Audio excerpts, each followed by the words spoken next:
Radio. Uh, Please CPU do not die on me. Cause I'm streaming with Xenia. We are emulator boys right now.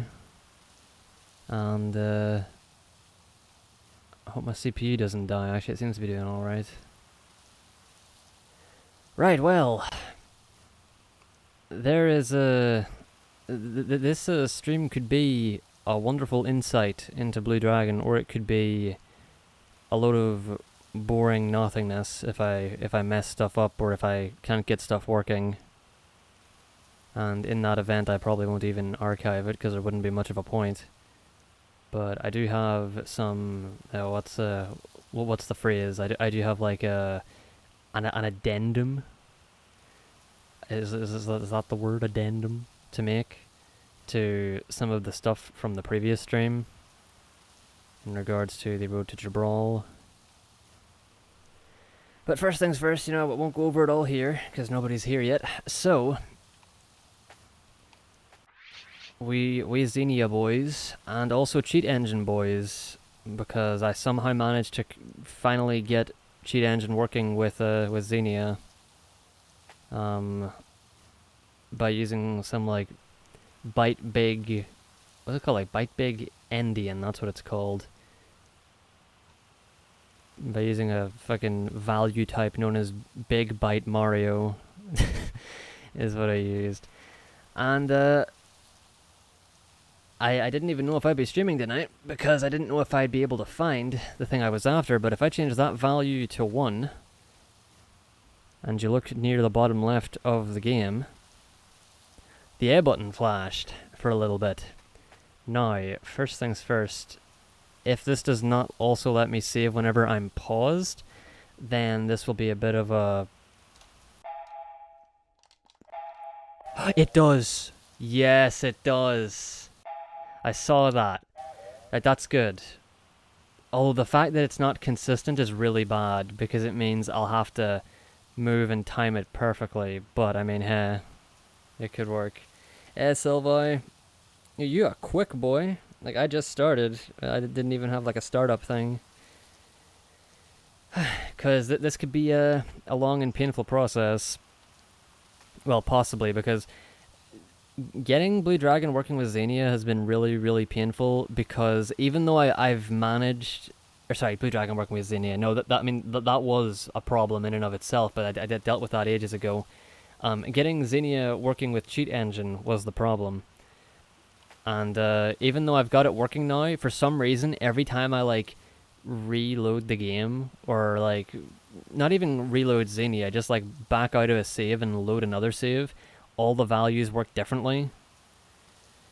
So if I somehow end up messing this up and I reload the save and I don't get it, then I might have to find another value that has replaced the one that currently lets me save anywhere, pretty much.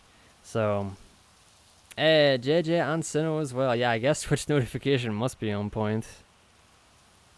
Yeah, it could be Xenia, because I know Xenia is a very strange emulator, at least in terms of how it does what it does. So it would make sense that Cheat Engine might have some things with it. But so yeah, as I said, we're on Xenia, and I'm using Cheat Engine, and the goal for this stream is well, the big thing is to get past the veritable and horrible trigger here at the road to Jibral, just so that we can know what will happen if we ever were to get past it. And the other thing is to go over... Oh yeah, by the way, the steel-eating tigers are all like... They're all dark. They're void creatures now, because of emulator funkiness. Don't worry about that. On. Yep. But yeah, where do I... Oh yeah, no, the other thing, the addendum I briefly mentioned that I need to make is to some of the information from the previous stream, especially the hidden passageway, or quote unquote, the path that you can't go down here in the road to Jibral. I'm like 99% certain now that does go to the Talta village camp area. Like, I'm 99% certain. Of course, I'm not 100% certain, but who knows? If I become a master at finding values and getting this stuff to work, we might be able to test that out tonight. JJ, I spent forever, and I mean forever, trying to like look through float point values, I think they're called. Specifically with 360 games in Xenia, you need to use something called like big endian, some kind of value type called big endian, if I'm pronouncing that correctly. And I got those, and I tried finding a float value with that, and I have been able to find some things, but number one, as I said, they change. The addresses for those values change every time I reload the game, and even without that, I don't seem to be. It doesn't seem possible to change them because every time I change them, it just immediately corrects itself. So yeah, it's funky. It's very strange. But right, so this value here at the bottom that I've got right now. So obviously, if you pause the game whenever you're not over a save cube over there, you know, save is gone. It is not here. But if I change this value to 1, the A button very briefly flashes at the bottom left. And if I mash the A button, or if I pause at the right time, apparently, which is very important actually, because I need to be able to pause to at least have a chance of buffering into the trigger and saving over it. Yep, look at that. Now I can save wherever I want. Oh, and some fun things about these Xenia saves. I was able to bring saves over from my 360 into Xenia. Is that... No, that's not my old casual file. This here... This near... No, yeah, this one. This near Colasso Village file. I think this is like my childhood file. I mean, I don't know about childhood, but, you know, 2009-ish, I think. So I brought it over here for shits and giggles. Now, don't take the R's as fact. I'm fairly certain that my playtime is glitched. I have definitely not played Blue Dragon for 35,000 hours. I can confirm. So I don't know why my time is glitched on those old files, but I just thought it was cool that I still had a really, really old casual file. Oh, I didn't... Wait, can you do that? JJ, can you freeze the values without having to... I mean, if you freeze the values, that might mess up other things, though, because loads of things are values, so I don't know. But, right, anyway, so yeah, by doing this, I can pause and save, which means it should be possible, and also, you know what, oh wait, I was just about to save here and quit to prove that I'd be in the exact same position, but then I'd have to find the value all over again, so fuck that. Yeah, so I genuinely do not believe I played it for that long. I haven't played any game anywhere near that much. I don't think I've even broken like 2,000 hours on any game. I think I might be close on like 1 or 2. I don't know. It's Sonic 06 might be up there, unironically, considering how much time I put into it. Like, I ain't joking.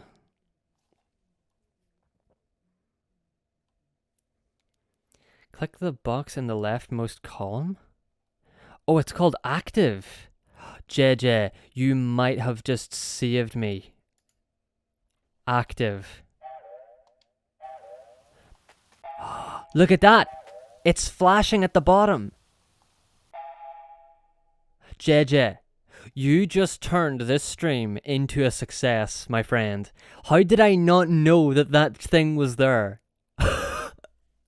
Dude, I could even test more things with that. JJ, you legend. You absolute legend. Oh my god, how did I not know about that? This makes this... Dude, this makes this... I mean, even if I have to keep refinding values, once I find them, though. Once I find them... Oh, shit! Okay, you see that little seizure-inducing A button there? That's it, boys. Now, before I go ahead with it, allow me to say this. Xenia is also really weird with loading stuff. And a part of me feels like it might have something to do with disk content, because I think the only ISO I have here is a rip of one of my copies of Disc 1 of Blue Dragon.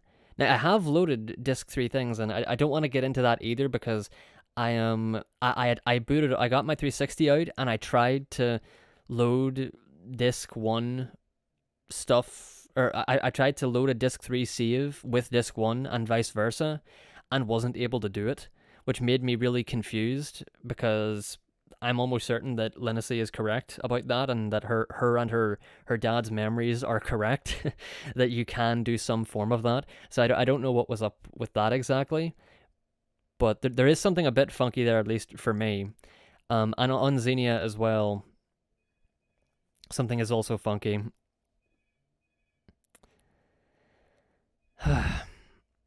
with loading areas. For example, if I were to load my Jibral Highlands save and try to go into the laser field, Xenia just crashes because it says it can't find the data or whatever. So,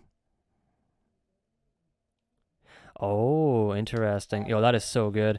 Though, as you can see, the save trigger is not consistently there.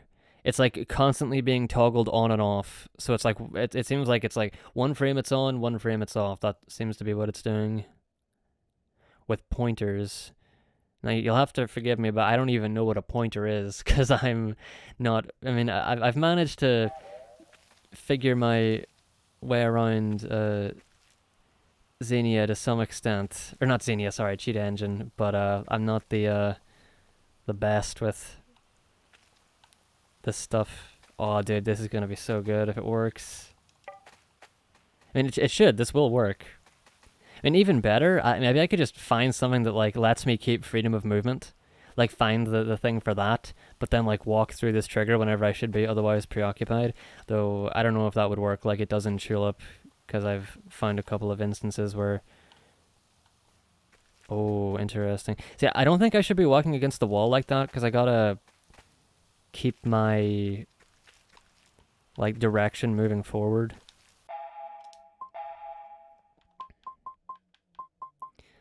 I don't know where we'll put this. We'll just put it 14, sure.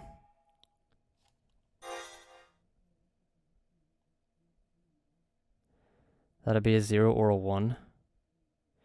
I mean, you'd imagine it would be, right? But, well, I can't move now, so it's definitely not the you can save here value. Whoa, that was fast.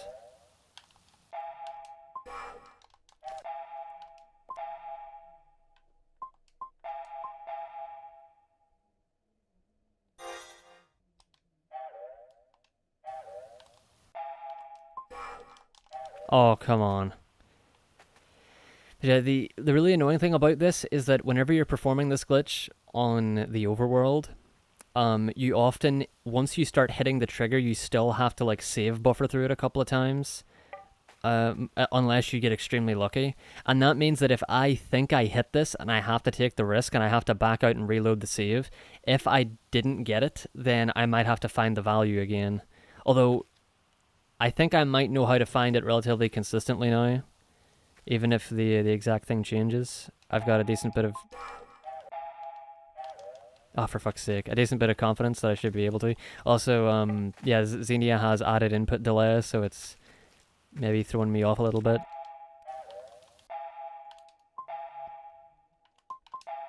You know, gotta get those Johns in.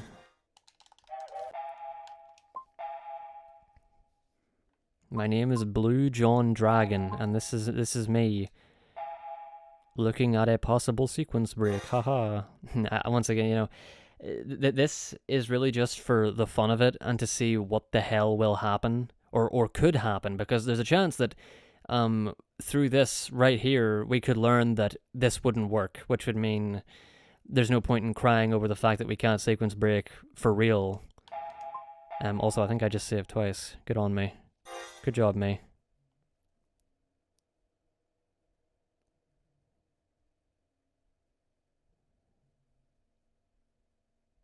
Yeah. That's the kind of thing I'd been doing before. That's exactly how I find this value, actually. Now, whenever I did stuff with Tulip, I had to get decently acquainted with how Cheat Engine works. I also learned that Cheat Engine was taking up like 50 gigabytes of data on my SSD, and I didn't even notice until, oh, why is my SSD out of data? Oh no, did something go horribly wrong? No, Cheat Engine just has extremely large temporary files, and if it crashes, it doesn't go away immediately or something like that. Yeah, I don't trust that. Yeah, it's understandable, but yeah, no, I saw that flash again, so I don't trust that. So, I mean, at least we're on the right path here. Ah, for fuck's sake. So I'm just gonna try and line up for a really, really good one here. And if I'm like confident enough, where I'm like, yeah, that's about as good as I'm gonna get it, then I'll take a shot. And who knows, maybe the value will still work and we'll be all hunky dory. Or maybe it won't.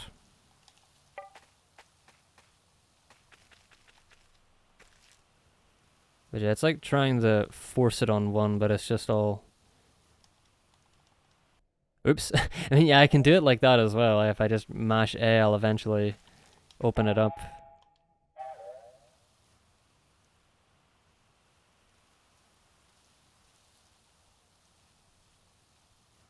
By taking the address from an instruction. So, once again, forgive me if I'm wrong about this, because I probably am. But do you mean even if the address changes, it's possible to use the old address that value used to re-find its new address? Or is that... Are you talking about something completely different and I'm just misinterpreting? Ah, for fuck's sake. Because, I mean, I've only really used Cheat Engine with Tulip before, and Tulip definitely does not change addresses. Once you have the address, like, it's an emulator as well, it's in PCSX2, and once you've found a value in Tulip, that's it. Like, you've got that value. So I just assumed that the constant address changing here is just a bit of weird fuckery from how Xenia happens to function in memory or something.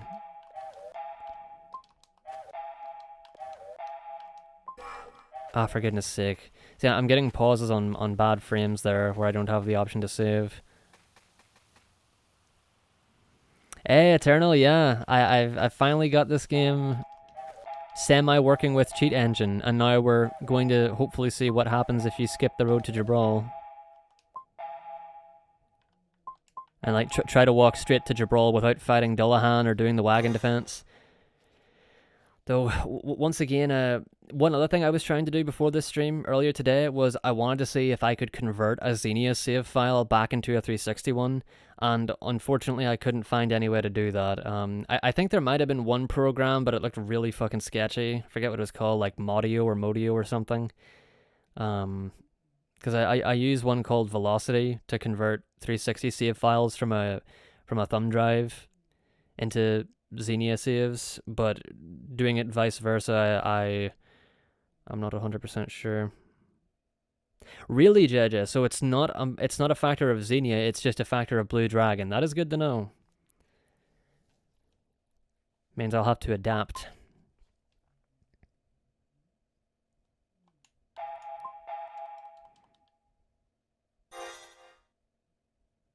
No, I haven't had any problems with Velocity. Like, it's a very simple thing. But yeah, Xenia to 360, since you seem to be absolutely rocking my world right now, JJ, you wouldn't happen to also have information on how to do that. You know, if I can capitalize on you while you're here, you fucking legend.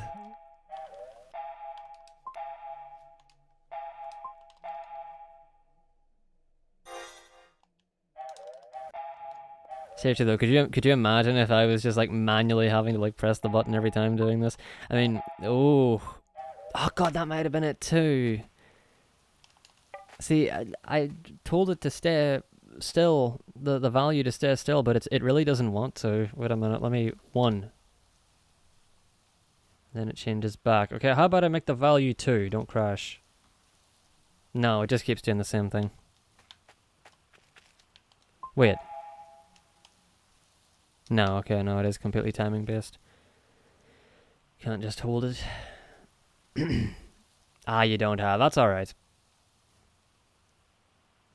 Yeah.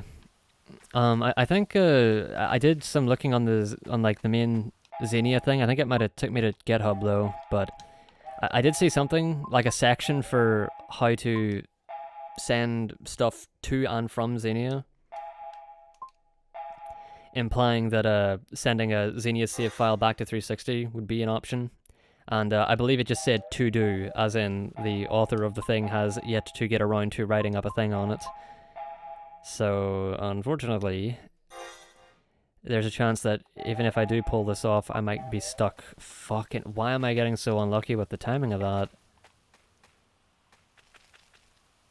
Yeah, it doesn't seem like it's once every other frame. It seems like it's more intermittent than that.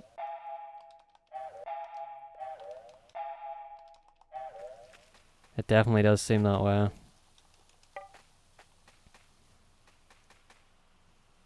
You know, it might, now that I think about it, you know, I hate to say it, it might actually be better if I do it manually.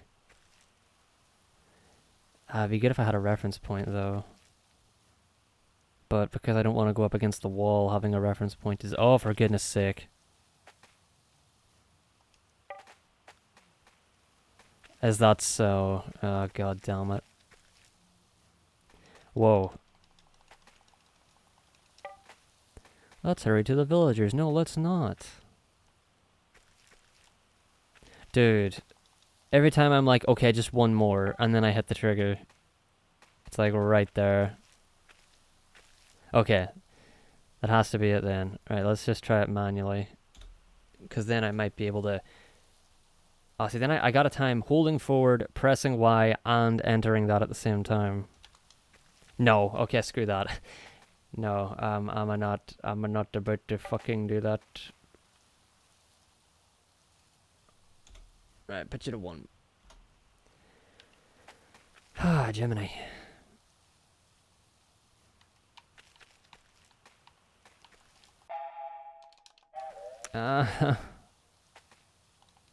Yes, the villagers of Jibral. Silly Jiro, you mean the city folk in Jibral. Talta? Where's that?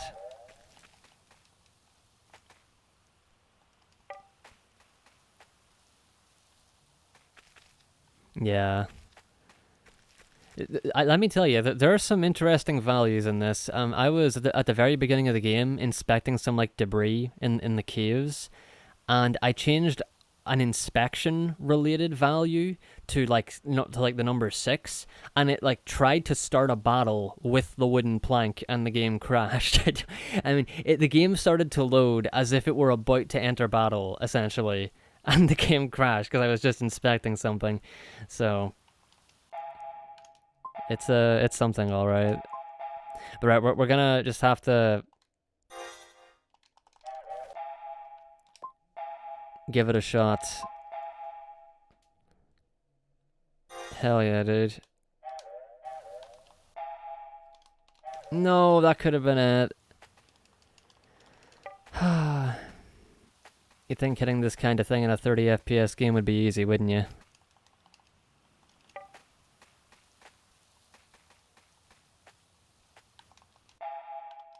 Ah! Come on, dude. Ah! It's so annoying. Another reason why I saw that little cutscene down there first before trying this, like, so I could do this with the second version, isn't just that the second version of this trigger is a little bit shorter, so less time consuming to mess up, but also because it's further back. And it being further back makes me think that maybe both triggers are there all the time. It's just that they get rid of one of them if you haven't seen that cutscene. Or no, they get rid of one of them once you've seen that cutscene. Instead of like, you know, having to place and sort out 2 different triggers, they just place both and then have one be deleted after that cutscene or something. So just in the event that may be the case, I figured I should do this. Oh, nice. This could be it. Oh yeah, and another addendum I wanted to make about the last stream was the ways in which this could theoretically be done. One way that I almost completely forgot to mention, I think, was save walking slash save travel, where there is a cutscene here. In fact, that very cutscene right before you would then walk and fight the Steel Tigers, it would theoretically be possible to do a cutscene walk there if cutscene walking worked there. Oh. No! That's not good enough. And in regards to walking around during a cutscene, like with the whole Patches Town thing, I did discover for 100% certainty that the only other cutscene that both starts and finishes on the overworld, which I believe is the one where you meet up with Zola again and get the mech hat after the Rockwind Wolf Ghost, that cutscene does not have the same properties as the Patches Town... Ah, for fuck's sake. As the Patches Town Slender Rock cutscene, where we can set up for that crazy out of bounds thing.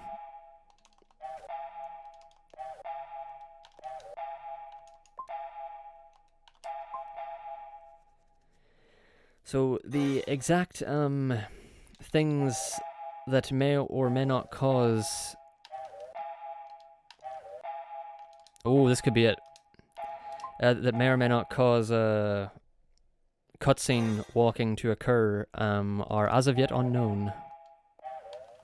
Okay, come on. This... No, that would have been it if we had the save on that one. That totally would have been it. Why? I just gotta get one good one. And the sad thing is that the one good one probably will not be enough. But there's a chance it will be. And if it's not, I want to avoid... Because if I have to find the value again or do something like that, then we're just going to end up going through all this again. So... Now this is frustrating, but this will work. If luck is on my side, this will definitely work. Oh, come... if I got another pause there, I'm gonna have to mash Y like a motherfucker. Wait, rather than mashing Y... Yeah, I gotta time it. I should do that. Yeah, I don't think I had the ability to pause there in time. Don't tell me I gotta, like, inch towards it then. Don't tell me that's, like, the fastest way to... Oh, for fuck's sake.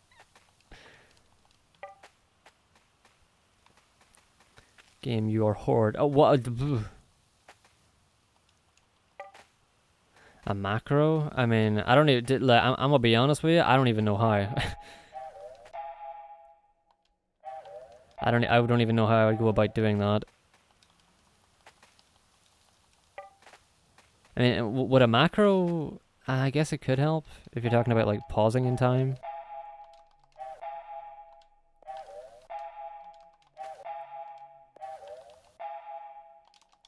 No, why does the save always come up right before the thing where I need it? If I'd have got it on that walk, that could have been it. Yo, you know what doesn't help? The fact that this trigger does not seem to be like a flat wall. It seems to be, like, curved. You seem to hit it at different points. Or maybe I'm tripping.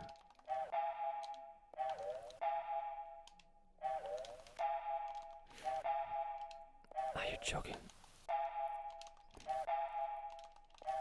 Really? Not yet? Okay, this might be it. This might be it.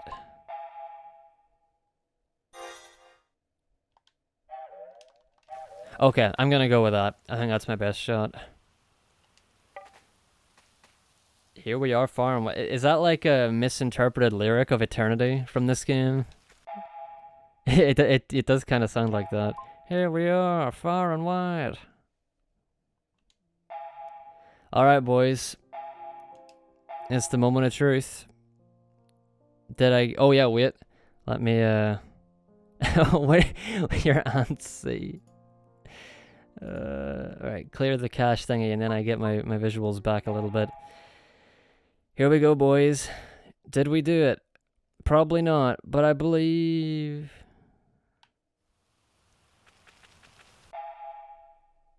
We got it.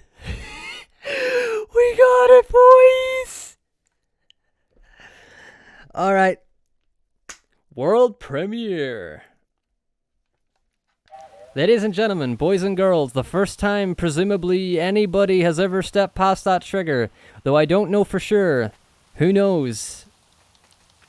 Who actually knows? Because somebody may have done crazy modding stuff before, but this is the first time it's been documented at the very least. Oh my god. Okay, we did it. That's it. I did it first try, boys. So I have no idea what to expect.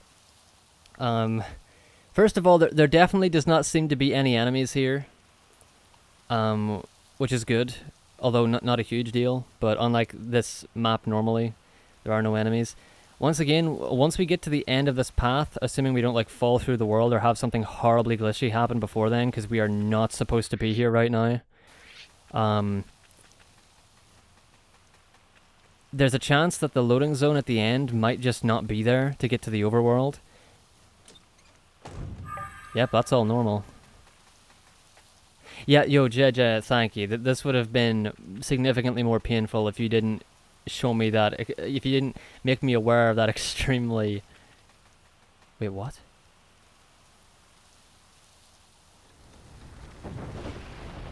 Are those... Wait a minute. Are these rocks here? In this dungeon normally? Because I thought that the map they used during the Wagon Defence is a completely different map. But maybe it's not. Maybe it's just perspective. Maybe they just changed the size of objects, and maybe the map itself, and just like repurpose this one. Because I don't recall these stones being here normally. I figured they're only supposed to be here in the Wagon Defence itself.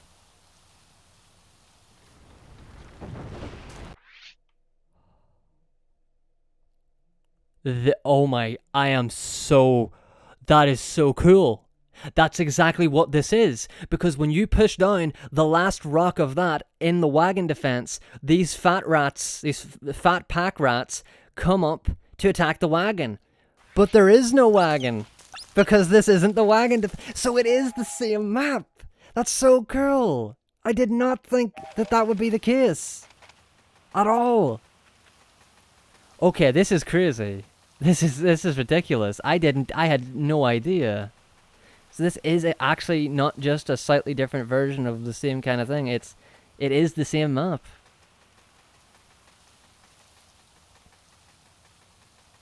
Dude, like, okay, the moment of truth is coming up. All right, it's coming up. I'm extremely anxious. I don't even know if I want to know. I'm almost waiting for the emulator to crash, because if the emulator does mess up, there's still a chance that this would work on console, so then I'll just have to do my best to try and find a way to get this exact save I just made transferred back over to 360 to find out for sure.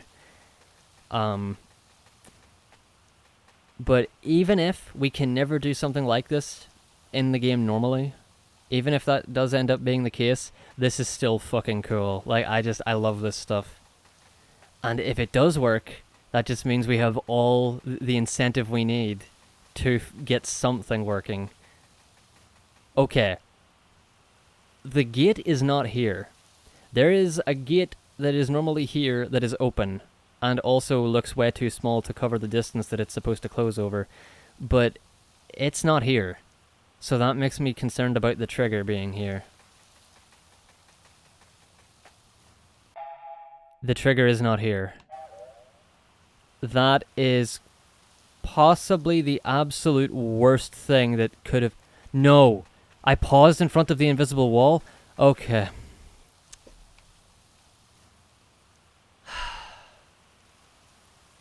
Ladies and gentlemen, boys and girls, it's a bust. That is really, really depressing. So unfortunately, the trigger is not even here, and it kind of makes sense, because in Disc 1 you don't get to Jibral by going through here, you get to Jibral by defeating the steel-eating tigers back here, and then a cutscene takes you to Jibral. Oh, for a second I thought like this tree wasn't loaded or something. No. So, ain't that a doozy? There is one possibly cool thing though. I could technically like defeat all the enemies here. I could, or wait, even better, like I could just like push all these rocks down, get all the enemies to spawn, and then maybe they won't spawn again because the rocks are already gone.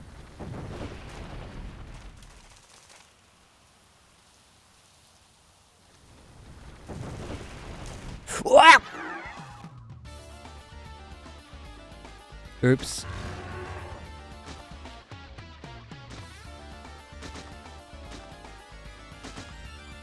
Oh no. And we're alright, we're alright. These guys are free. They one-shot 2 people, but then they're completely... Oh, Maru has no MP, isn't that nice? Man, I'm sad about that. But it is good to know that that is what happens. Knowing that, having that knowledge could...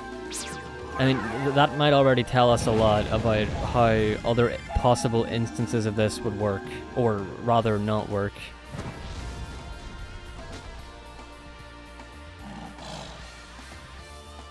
Motherfucker.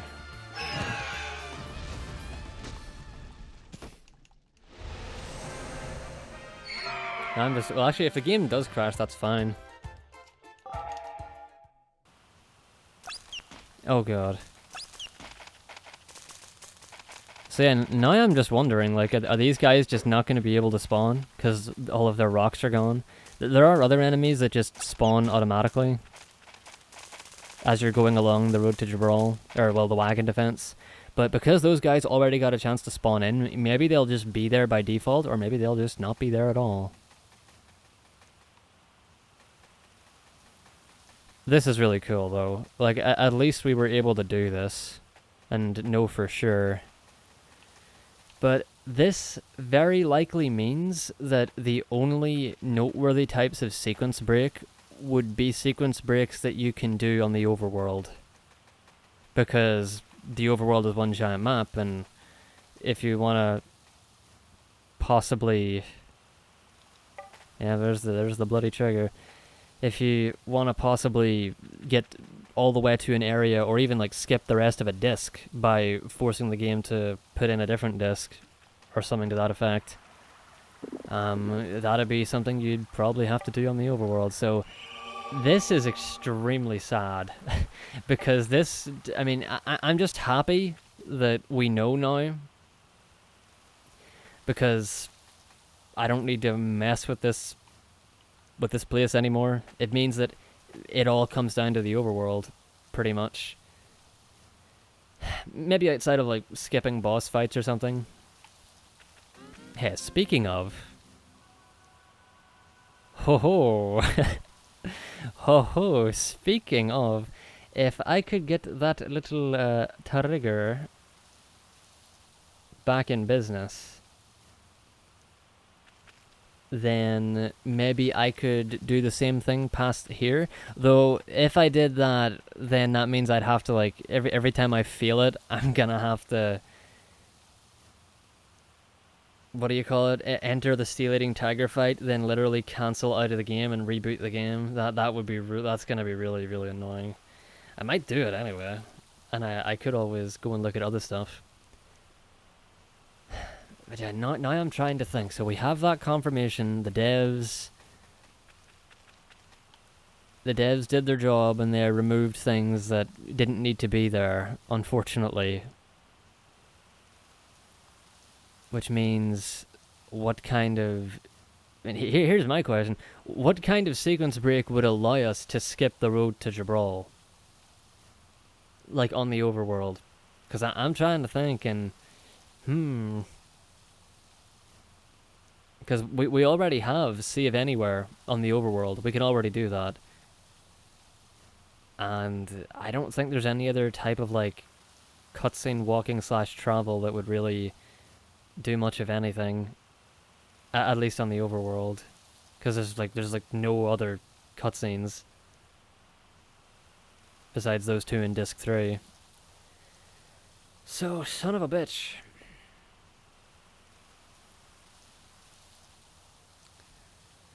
But, you know, some kind of out of bounds thing could still work, you know? If we find a way to, like, walk on the ocean and then enter, like, the Jibral Sea Cube, that was one of my theories. Maybe doing that automatically gives you a mech hat whenever you leave the Sea Cube. And if you could do that in Disc 1, then maybe you could just fly all the way to a Disc 3 area and skip, like, the rest of Disc 1 and all of Disc 2 and the start of Disc 3. I mean, if you did that, you could be in shit. But on the other hand, that means that the run could just be get through the start of Disc 1, somehow glitch your way to getting a mech hat, or at least to reaching a Disc 3 area, and then just grind kilowatts for like an hour and a half, and then finish the game. that could be cool in its own way, if something like that were possible. Oh, and not just kilowatts, I mean, you'd also need laser mole grind, and you'd still need to get your black belts. And oh man, like there'd be so many accessories you wouldn't have access to, so that could be hell. But unfortunately, something grandiose like that is probably more possible now, because I was really hoping for something funky. I was really hoping.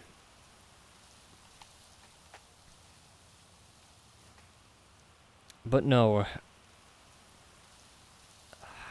This means that unless we find a way to skip the road to Jibral pre-Mural Valley, it would need to be pre-Mural Valley.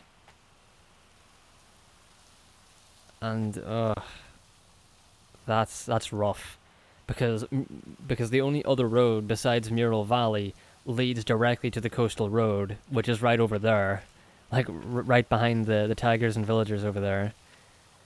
So even if you could clip past that debris, it would just skip Mural Valley, and that's not good because there's lots of stuff we need to buy in there. what does rough have to do with a shoe? How does shoe work like that? What if Shu had a little brother and his name was Sandal, and he was the secret unlockable party member in Blue Dragon? And his Shu's father was called Boot. Anyway, yeah, I gotta find that value again if I'm gonna test this out. Although I am trying to think is... Okay, I tell you what, I'm not gonna test this value here. I don't think. Because going up against the cutscene thing will be a pain in the ass. And even if I get past that, I will then also have to get past the other one for the you should not leave this area right now text. So, oh no, that wouldn't work, would it? I don't know. But right, I tell you what, I will actually now proceed, because this is what I need. No, actually, you know what, I will actually proceed with the scenario a bit here and defeat Dullahan. One, because I kind of want to show something off in the Telda village camp anyway. And two, because I want to get to the Wagon Defence and see if the rocks that I had already pushed down aren't there anymore, which they shouldn't be, because those rocks up there are not present in Disc 2 or 3, because presumably you've pushed them down. So that might mean that on the bright side, right, get this, right, on the bright side, even if we can't sequence break with this, if we could somehow quickly set this up, we could run ahead, push down all the rocks that would mess, or that spawn enemies, and then run all the way back so we don't have to fight them. And that would still save time if the setup for doing it didn't take too long. So you might spend like 2 or 3 minutes pushing down the rocks, but you'd probably save like 5 to 10, maybe not 10 minutes, but you'd probably save over 5 minutes not fighting the enemies. However, you then wouldn't get the experience, and that would be extremely bad. And yeah, on second thought, that even if you could do that, it probably wouldn't be worth it, but it's an idea, so if we did find something here, it wouldn't be completely worthless. Silver lining. But, I mean, let's find out, right? We don't know for sure. Oh, you gotta love those textures. I have not fought Dullahan in forever, so be prepared for me to possibly die horribly. Also, is it just me or is the game way too loud? I have a feeling that the game is currently extremely loud.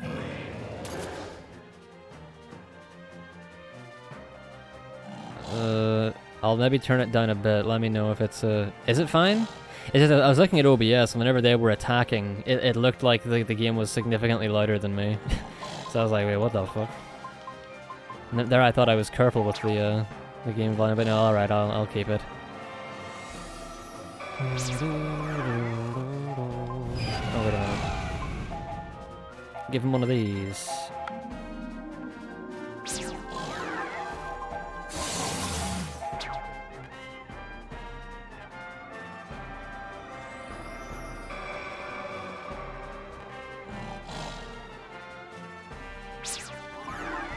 Oh, the lag.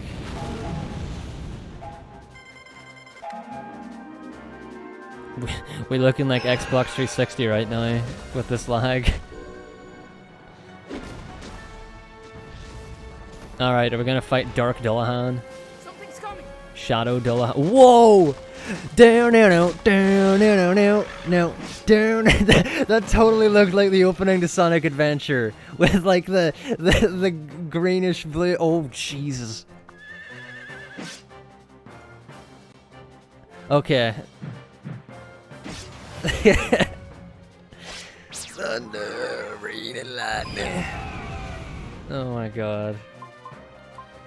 Fuck. How does one fight Dullahan? Ah, that's right. There are things you're supposed to do before you fight Dullahan. I forgot about them. I'm just gonna die and retry. Yeah, the game only went back to normal there because I cleared the GPU thingy. You have to do that whenever the graphics glitch out because they do that. They definitely do that on Xenia. Shit. What am I supposed to do here?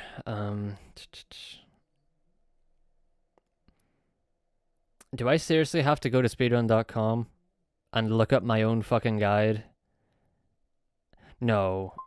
I think is no. You know what? I'll do it manually. I'll do it manually.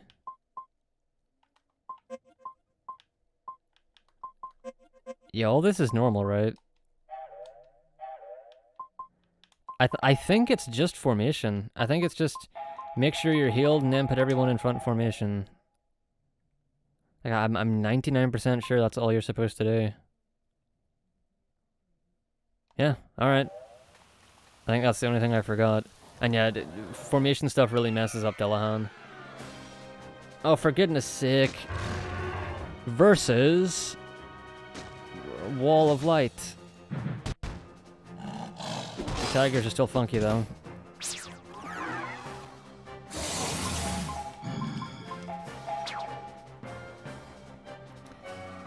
Actually, I might have lived if I defended. That might have been the smarter choice in case it went for Shu. Would have saved a Phoenix Talon, though it doesn't matter. And yeah, I went for Kluk anyway.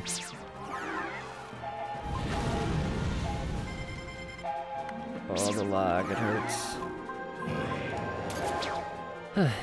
But yeah, I'm pretty tired tonight. I didn't think I was gonna stream, but with all of these successful finding out of things with Cheat Engine last night, I kind of had to.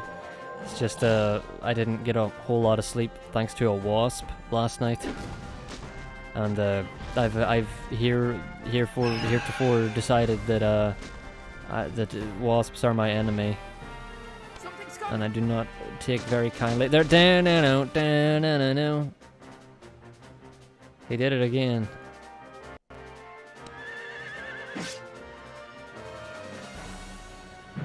Yeah, it's... When did I get my last PB? I think it was it January of last year, so about a year and a half ago. I definitely gotta come back to this. And that's a part of the reason why I'm looking into it again anyway. Monkey wasps. Listen, me and the monkeys have made up, alright? We we are no longer enemies. But I feel like wasps might be the new monkeys, except maybe even worse. Because monkeys was my war against the monkeys was sort of like a cold war. You know, there wasn't a whole lot of there wasn't a lot of damage. But with the with wasps on the other hand, wasps are aggressive. Monkeys are cold and calculating. You know, it's how the old saying goes. You know. I'm very, very confused. I don't know what to do because Cluke's in the back row and I do not like it. Maybe I should kill her on my... Nah, that's not a good idea. Because he's gonna use the thing at the back row. Alright, defend, whatever. Yeah, blast, that's it. Right, we still have some shields up, I think, so Phoenix Talon, Cluke. Hope she gets a turn, which she did. Her having... Yeah, she'll probably die again, but that's good, because... what do you call it? If she means that she'll be in the front row when she dies, which is important. So what can Shu do? Not much. What does Shu normally do in this fight? I mean, he normally just heals and then defends. And yeah, normally you'd save the Flawless Amethyst for later, so I'll just defend.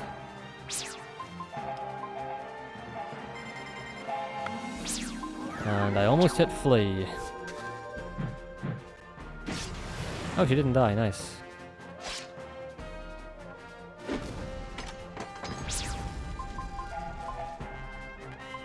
Yeah, we normally would use a light crystal, I guess.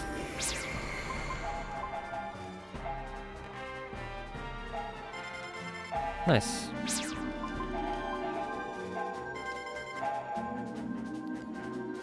Oh, give me a drink. All this... Oh, red barrier magic.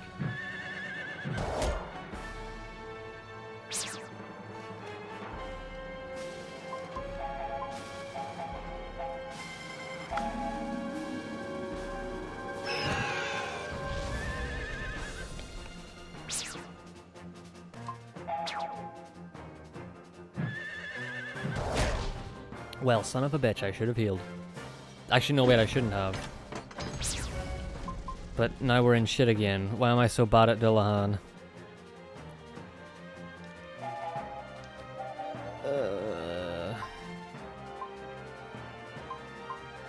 Should I kill Cluke preempt? No, him wasting a turn on her wouldn't be that bad. Dude, my brain, it is absolutely fried. Hey, you know what, Jiro? I'll just store you up for a big one of these and hope that it works.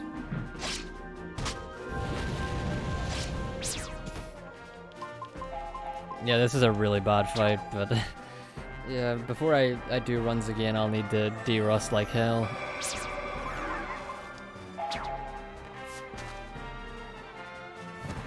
And I also have to write in that new 10 SP bonus, here. Duh.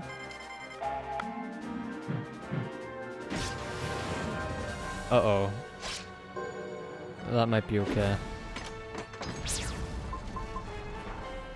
Yeah, don't heal her. That would actually be a bad idea. I'm actually going to use the Amethyst.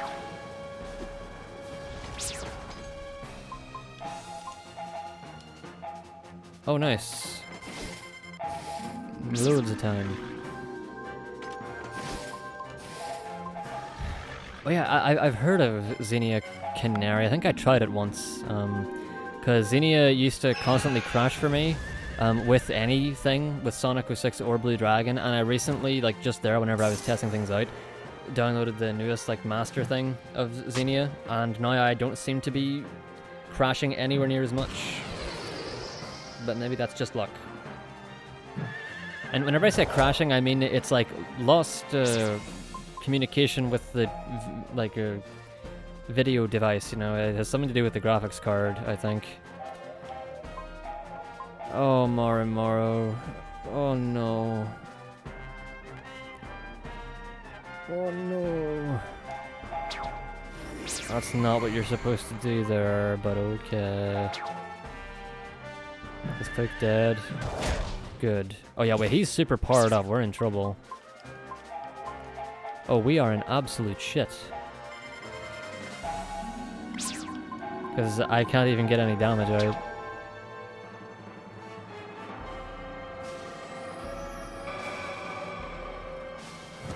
Yeah, that error.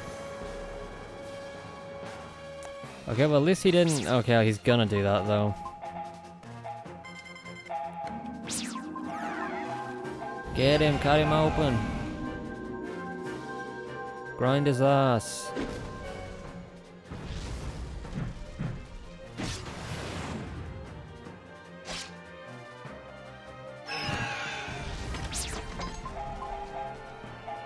Oh, yo, nice. Barriers for all. Wait, isn't Shu normally in black magic for this fight? Something tells me that is a thing, and I just completely botched it by forgetting. I'ma just use this. Oh.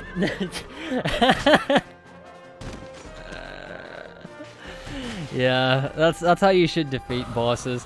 I'll just use this. You just throw a fucking emerald at the boss and it dies instantly. See you later, nerd. I fucked your mom, shit lips.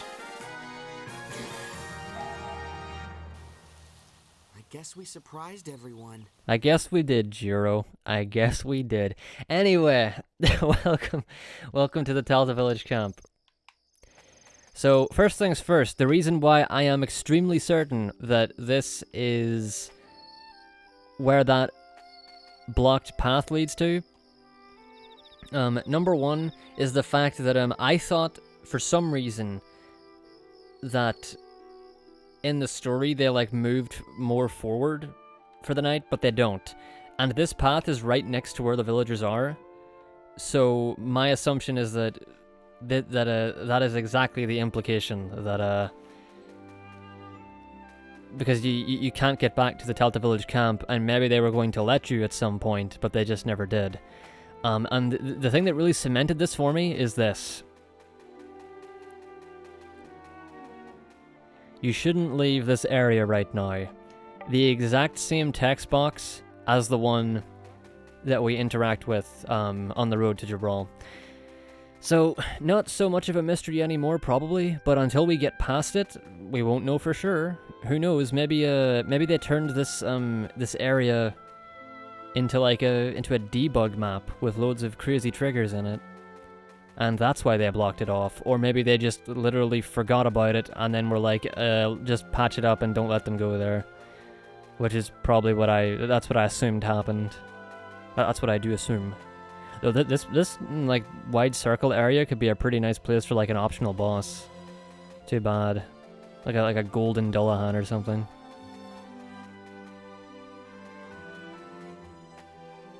You know, I recall I tried to use Cheat Engine on 06 for some things, and I don't recall exactly. I mean, I couldn't do anything with it because at the time I was still of the impression that Cheat Engine didn't work on Xenia. Like, I just couldn't get it working, and probably because of the big Endian values at the time, I guess it didn't. A poop no. Dude, could you imagine one of the jumbo poos? Oops, wrong place. Hello, dog. Hello, dog. Oh yeah, his name is John. I forgot. John Dog. It's really him. Dude, why? Why is it that two games that I run and care about a whole lot are both Xbox 360 games from 2006, and they both have dogs in them? And they're both about blue things. One is a hedgehog, and this one is a dragon. Could it be a coincidence? Probably. You know what? I'm gonna save this one here just in case something funny happens. Probably nothing, but yeah. Let's see what happens to the road to Jibral. Let's see if those rocks are already pushed down. Uh-oh. Clear runtime. Cache. Nice. So because I'm not doing a run here, I'm just going to let everyone beat the shit out of the rats and just keep moving. See, this doesn't... Oh, dude. I'm stupid. You know, I never... Because the camera angle is different here, I never looked at this area critically. Look at this. It's the exact same map. It's just a higher, more different camera angle that we're not used to. So it made me think this was a different map. Dude. Okay. Okay. Theory number 2. What if you can start the Wagon Defence and then leave? But what if? What if you could do that? I mean, even if you could, something tells me it's not gonna amount to anything, because, like, how the hell are you gonna get to Jibral then? Like, even if you did cancel the Wagon Defence, there's no way in hell. Like, there is no way in hell that you could still get to Jibral. But in my heart, I don't care how we do it. I don't care if it's through the overworld. I don't care if it's through this. Whatever it is, we need to find a way to skip the Wagon Defence, man. We need to. Dude, I totally want to go this way, but there's no save point.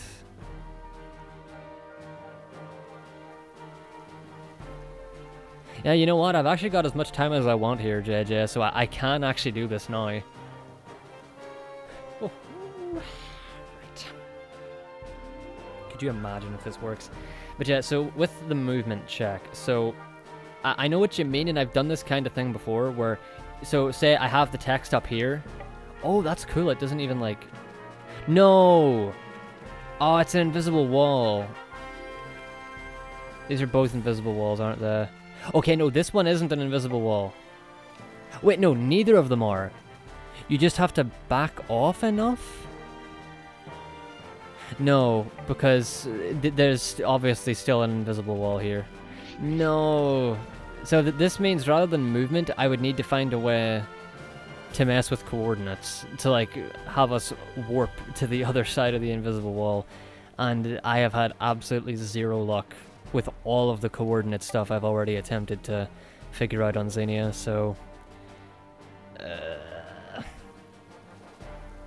Do you think I'd have any luck if I tried, JJ? Because the movement thing isn't going to help me here. Because they actually put invisible walls here.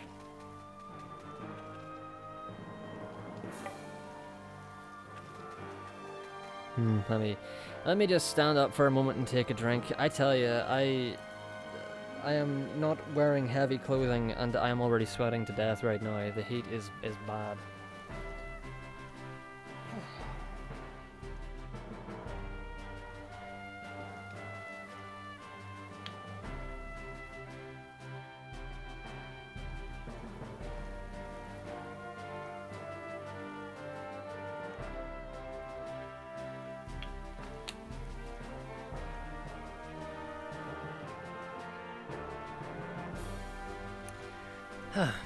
Yeah, JJ, let me tell you, trying to mess with Cheat Engine on PCSX2, piss easy. Like, finding stuff in Tulip once I figured out how Cheat Engine worked was not that hard. Maybe took a bit of time, but it was fairly straightforward. Here, though, nah, this shit is stupid. Yeah, it is stupid hot, and my hair is really annoying me because it's making the back of my neck sweaty. It's really unpleasant. That's what I get for having the goddamn homeless Jesus look. I've got that look down to a T. I mean, I am clean shaven right now, so I don't quite have the homeless Jesus look down, but you know, pretty close, pretty close.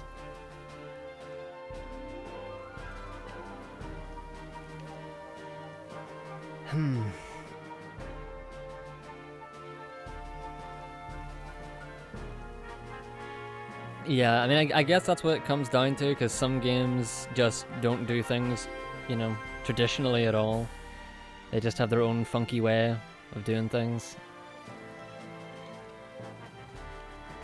But I mean, I'm not really gonna talk about it because I don't know how to talk about it. Because if it's not obvious enough, I'm not a very codey, programmy kind of guy. I've never delved into it before, so I couldn't even begin to comment on it confidently.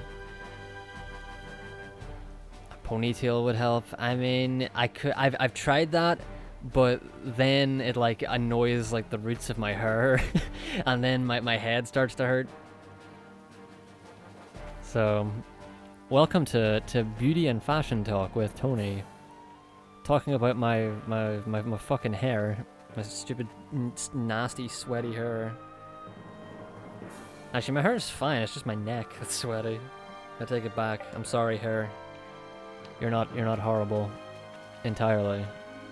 Anyway, fucking, what am I gonna try here? Now, I might have to come back to this at some point, and I have the saves to do so. So I will have to come back to it, but at the moment... Oh, we need stun bomb. At the moment, nah.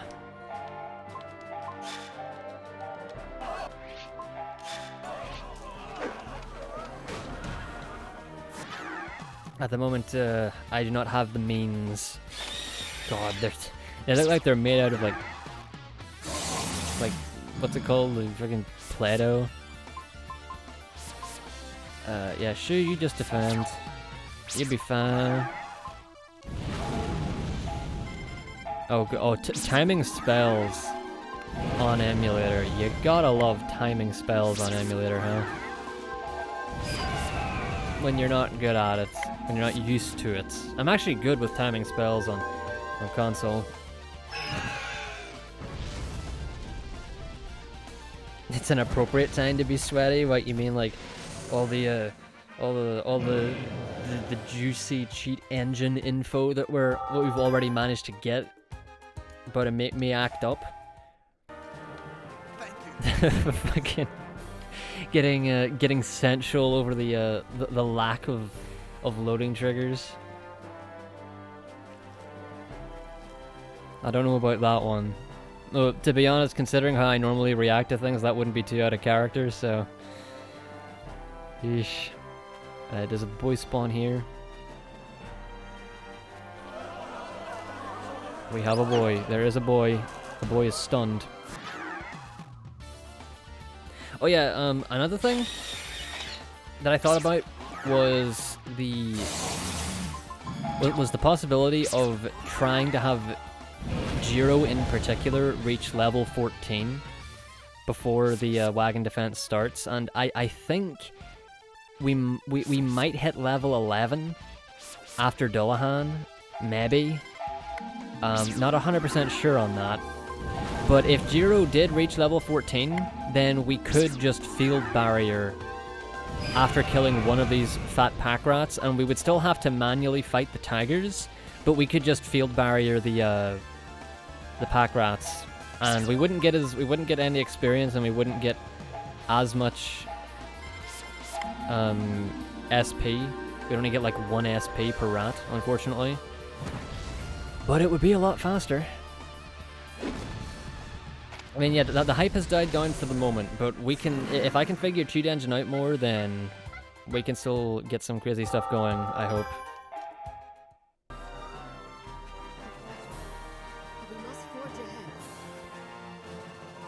So, this will be interesting. Aren't there supposed to be rocks there? Tiger? Oh, whoa. Oh, there's a rat too. Forgot about that.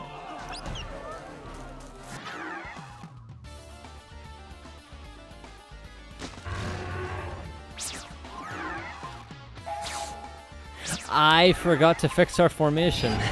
I'm only noticing now. But we just outsped the shit out of those tigers. We are fast as fuck for literally no reason.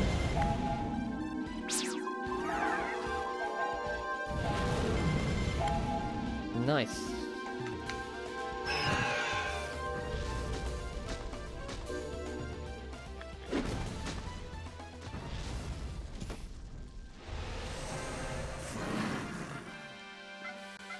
Oh yeah, one thing I should probably mention is that the game might look a little bit washed out right now. I don't think that's necessarily Xenia's fault, because the game looks normal. Well, normal despite the messy textures on Xenia. I think it has something to do with how OBS is grabbing the game window, because whenever it's with my capture card, I can fix the game if it looks washed out, or if the contrast is too high. Or well, not the contrast, but if the color space stuff is mismatched. But on Xenia, for some reason, I can't really fix anything, so it just looks a little bit washed out, but it might not even be noticeable to some of you. And it's Xenia anyway, so it's gonna look funky regardless, so...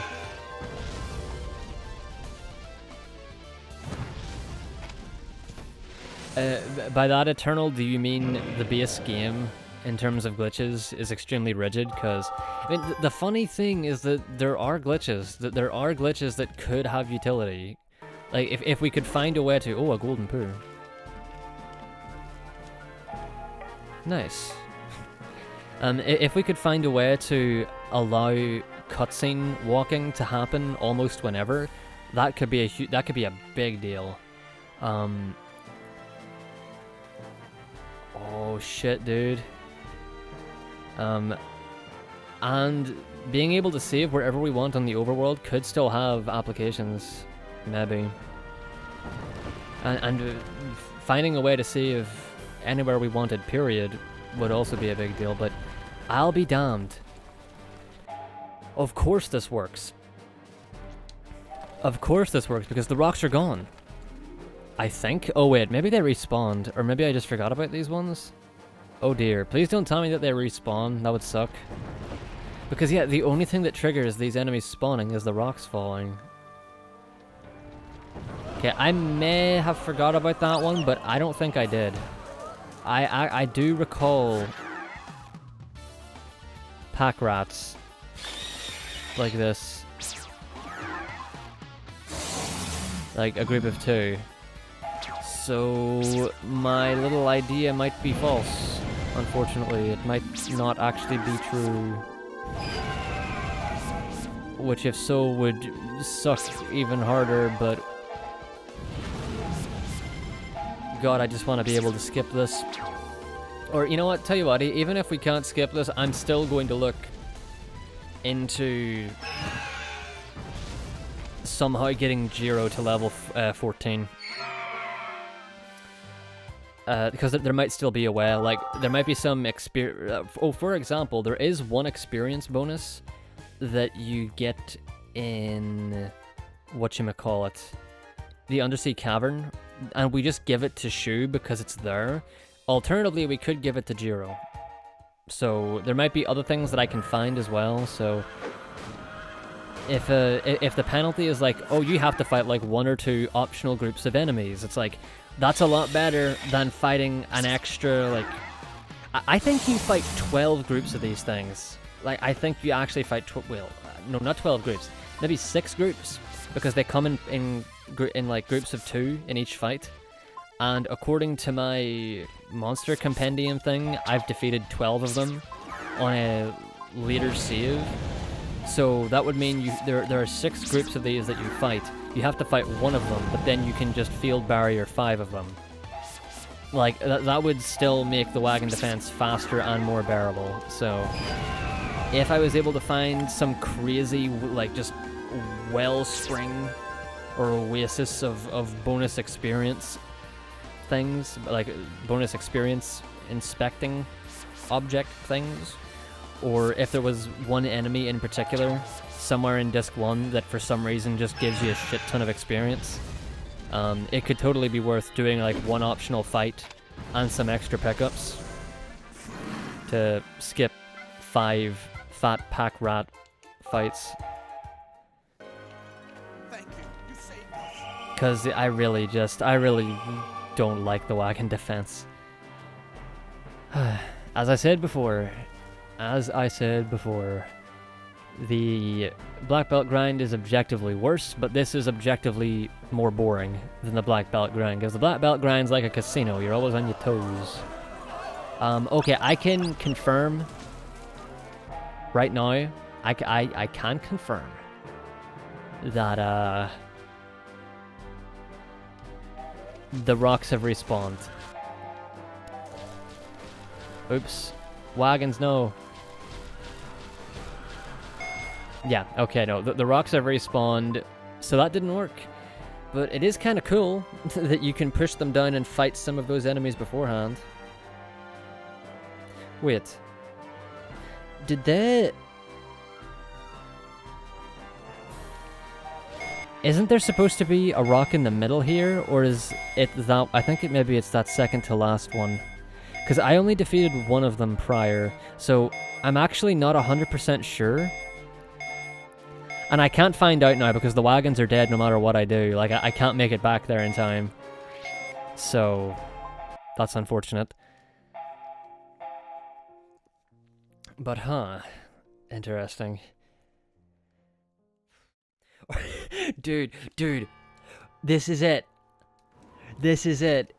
This is the bit. Oh! That's not what I meant, game. Stop, game. Clear that cache. Okay. This is it. This is the beginning. Fashira percent. Let's go. Let's go, dude. If we could get out of here with Fashira, that would be the best.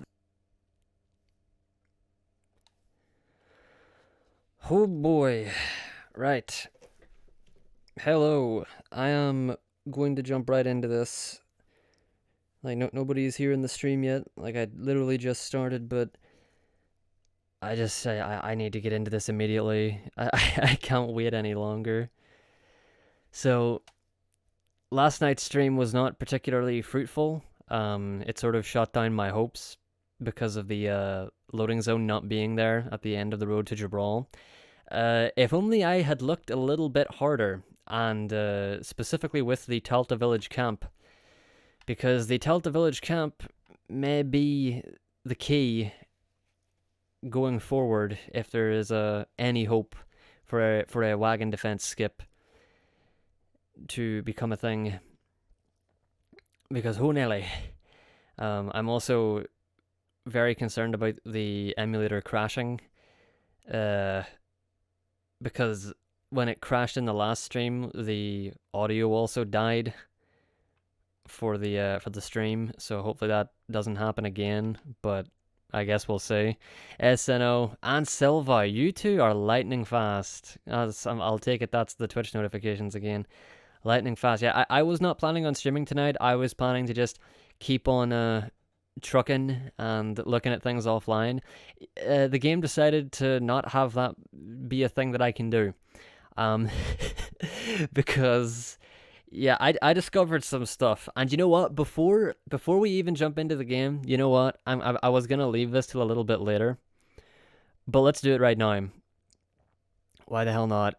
Give me a second here. I have with me a video with which to share.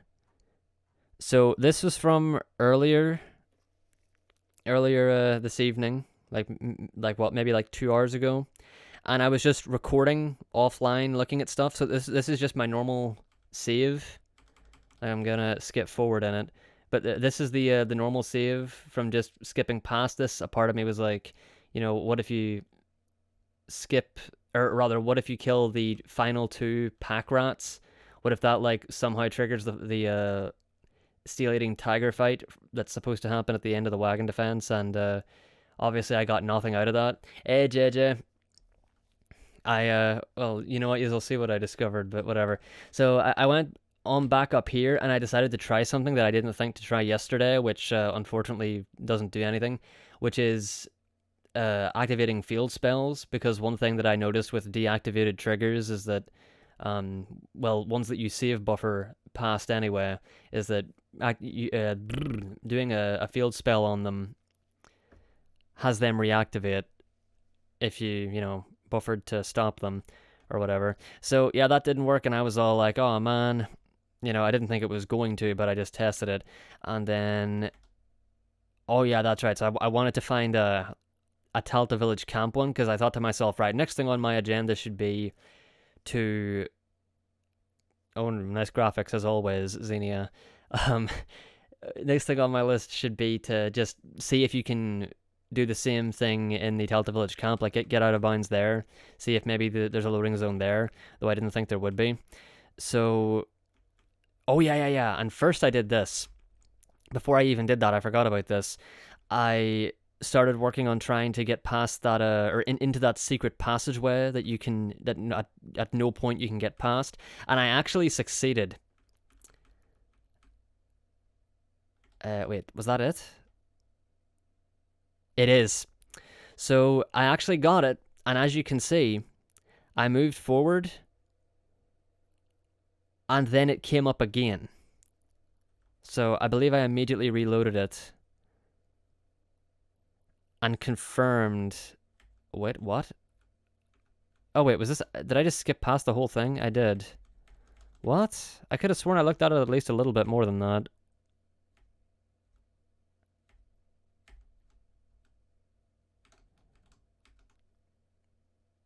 I definitely did. Why is it doing that? Yeah. So I actually got past it, but they put an invisible wall there, as you can see, because I'm like running right up against it. And then if you go over to the right, you end up hitting the trigger again. So maybe if I checked up there in that direction that she's facing, maybe the invisible wall wouldn't be there or something, possibly, but I very much doubt it.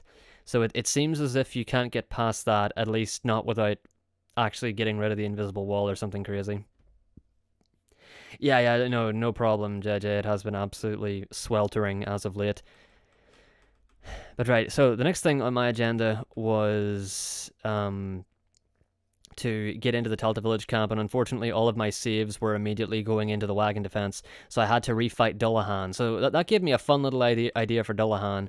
What I did was I attacked Dullahan and searched for a value that just lost the amount of health, the number that would be appropriate. So this is like the very start of the Dullahan fight, right? You get right into it. I just, one instant grind or something, and I found Dullahan's health value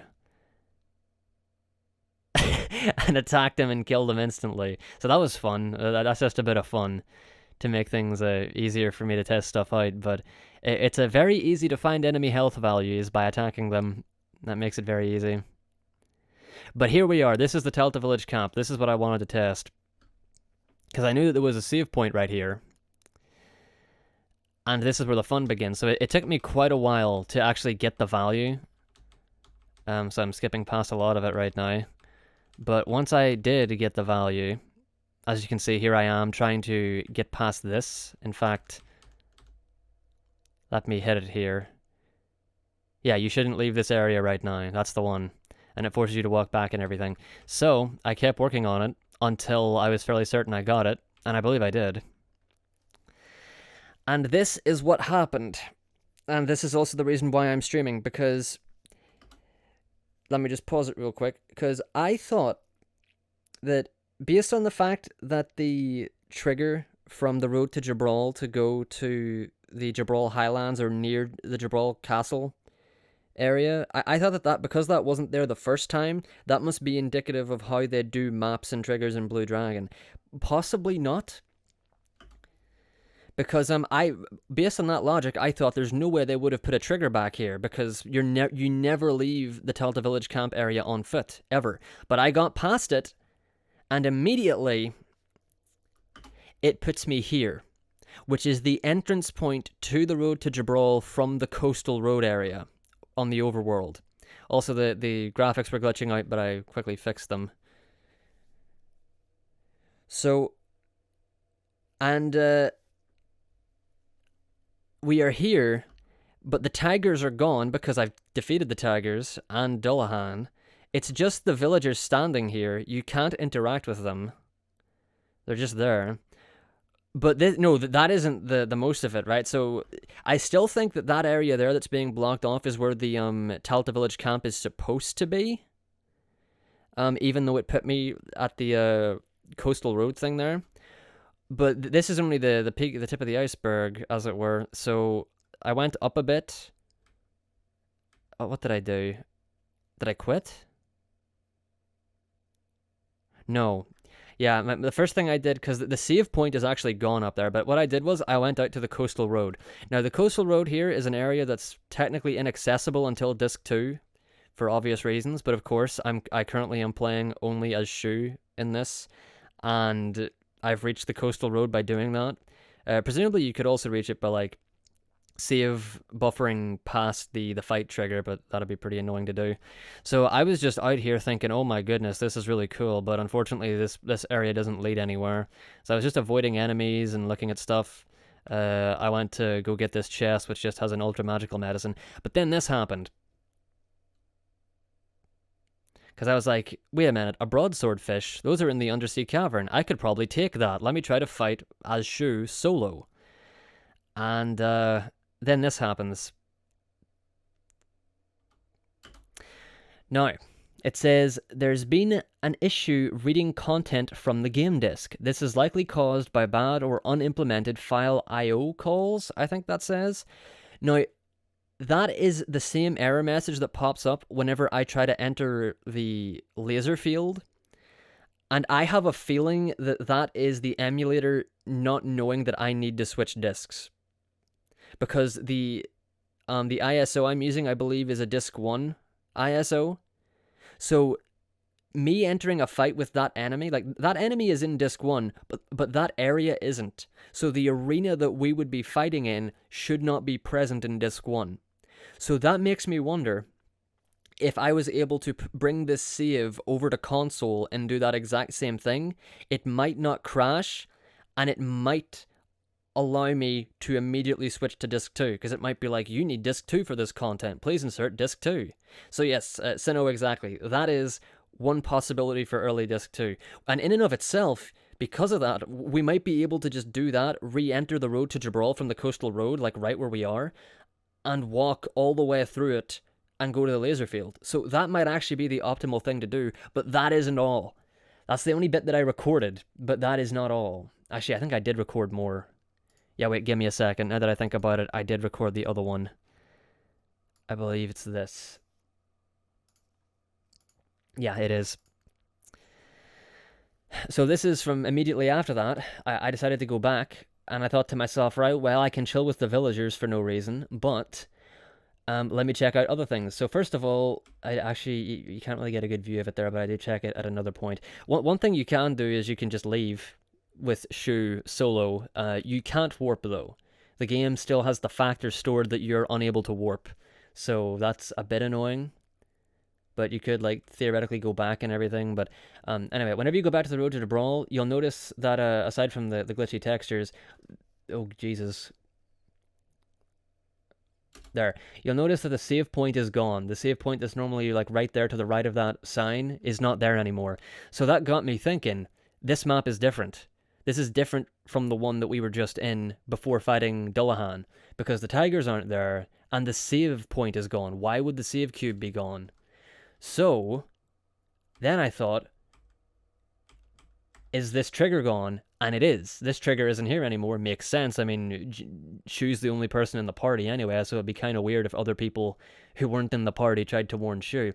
So, and I still thought to myself, okay, that's cool, but there's no way. Like, there's actually no way. Like, why would they put this trigger in here when you literally never access it and it wasn't here previously? Why would they do that? I don't know. But they did. So the trigger that I was so heartbroken about not being there last night, it's there. You just gotta break out after the Dullahan fight from the Telta village camp. And you can access the overworld outside of Jibral Castle in Disc 1. And that's what I'm about to test right now, because I have done nothing more than this. I wandered around in the field for like a split second, was like, no, I gotta stream this. So, unfortunately, because I am on emulator, I have a very, very large suspicion that the game is just going to crash if I try to do anything that might prompt a disc change, or that might theoretically prompt a disc change, but I don't know for sure. So this is just another incentive to find a way to bring Xenia saves back over to console, because if I could, then we'd be in business. But just this right here, this is the save that's right on top of the trigger. And I suppose the question then is, without using cheat engine or doing any silly hackerman stuff, could you theoretically do this? And I have no idea. The save point is right over there. I wouldn't have been able to set this up if there wasn't a save point over there to find the save value thingy. But would this be possible on console? I only hope. But now that we know that this is a thing, we have every reason to want to find it. Hello. So, I could go back out there and fight another enemy, but it'll just crash the game again, and possibly the audio with it. So once again, here's the boys, and once again, this here is still blocked off, but if we could get past the invisible wall here, I'd say there'd be a pretty damn good chance that that would take you to the Telta village camp. Though, to be fair, I can't say for sure. Cannot say for sure. So I already have a save that's in that part of the overworld, but I just want to do like a victory lap. I just want to walk there one more time. Yeah, save point here is gone, as I said. Really? So the game audio is already dead for all of you? I don't know why it's doing this. I really don't know why it does that. And sadly, I've got no way to fix it. So, and I can't even play music. It's just, for some reason, my computer audio is just... You know, I don't know. Maybe it's my mic or something. Maybe my mic is messing with something. Yeah, it's really weird because OBS is receiving the audio, and earlier, whenever I recorded the music, or whenever I recorded the music, whenever I recorded the footage before, it had music and it had sounds. So I don't know why whenever I start streaming, it suddenly just stops working. Yeah, it's not the end of the world, but I do prefer having, you know, something to be in the background. I don't like just it just being me talking with dead silence whenever I'm not talking. But yeah, this is more important. This is much more important.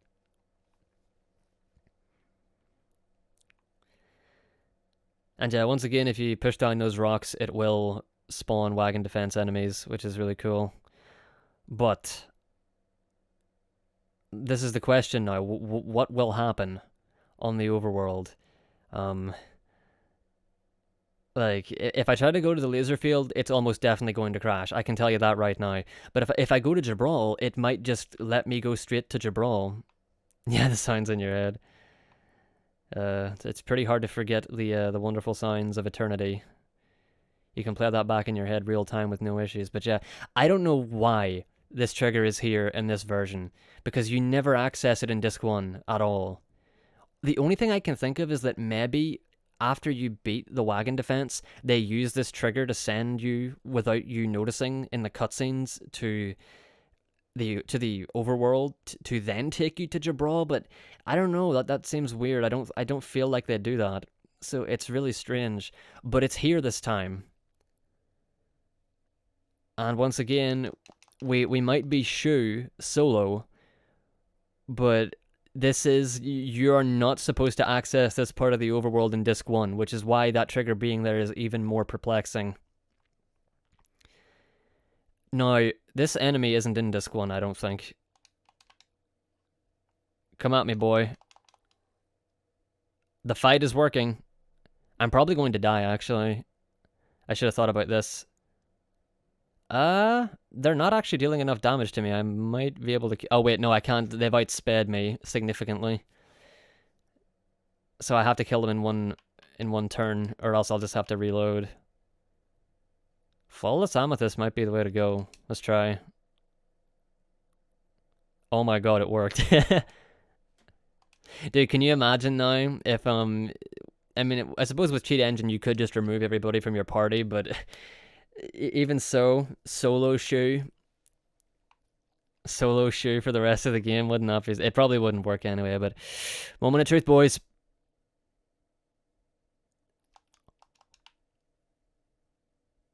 What in the world? I was expecting the moment I did that for the cutscene after the Wagon Defence to start. But it didn't. I think this is hard confirmation that at the very least, this skips the Wagon Defence. Oops. Or is it? The cutscene didn't play. Whoa. Okay. You see that text right there? That is normally what plays when you get to see like a little scenic shot of like the market area. That cutscene didn't play. Why didn't that cutscene play?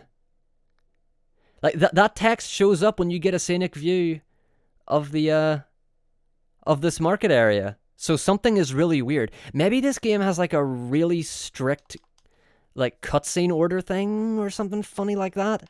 Oh, sweet Jiminy Christmas. Now the textures. The shops aren't here. The shopkeepers aren't here. Oh, thank you for the... I forgot about this, SP. I had a funny feeling. Wow, what a coincidence. I mean, you go to Jibral in Disc 1, Sinnoh. Like, once you do the road to Jibral, it takes you to Jibral.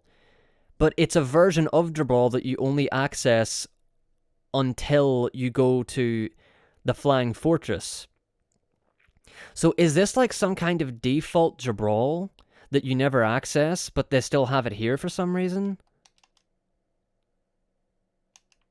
I mean, this would be like the normal... Yeah, Eternal. Yeah, we got something. We got something in Cheat Engine. It's not,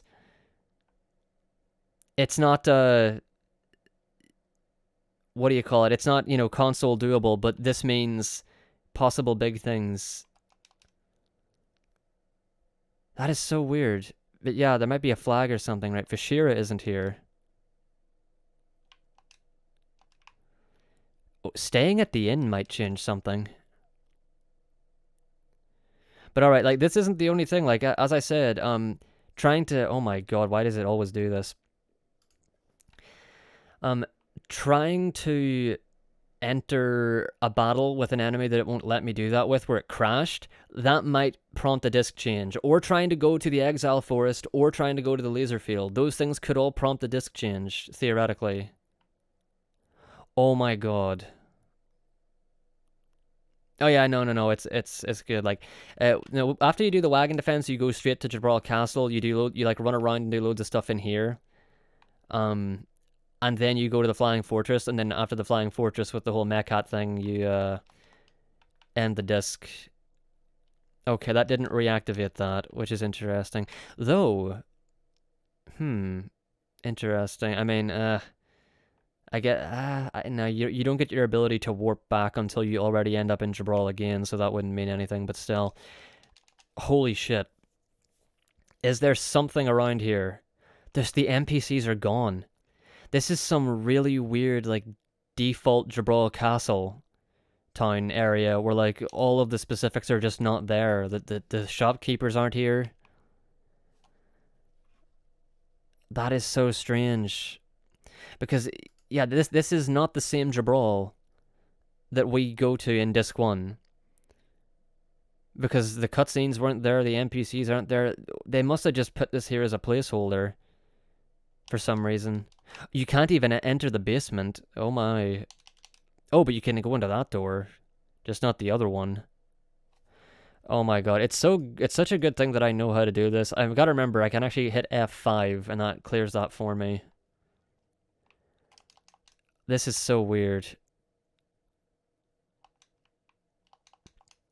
Yeah, I don't know if this is a flag thing. I think it's more a matter of, as I said, there's probably a very specific way to get to the Disc 1 version. Like the official Disc 1 version. Oops, I hit F6. Of Jibral Castle town or whatever. And because I entered here from the overworld, this is probably just a blank slate that version is based on, but because they never ended up using this one and you're not supposed to be able to access it, they must have just left it. So this is much different than... I wasn't expecting this at all.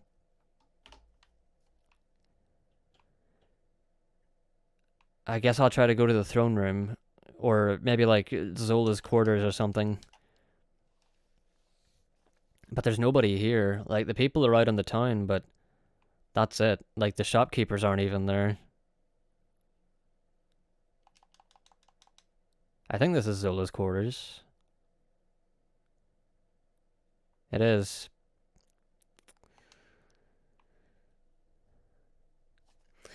But it's possible they might have left something in here somewhere. You know, there could be like some really weird story trigger that they just left in here. Oh, that's a very unique noise. Zola's bathroom. Ah, yes. The most plot important area of the entire game.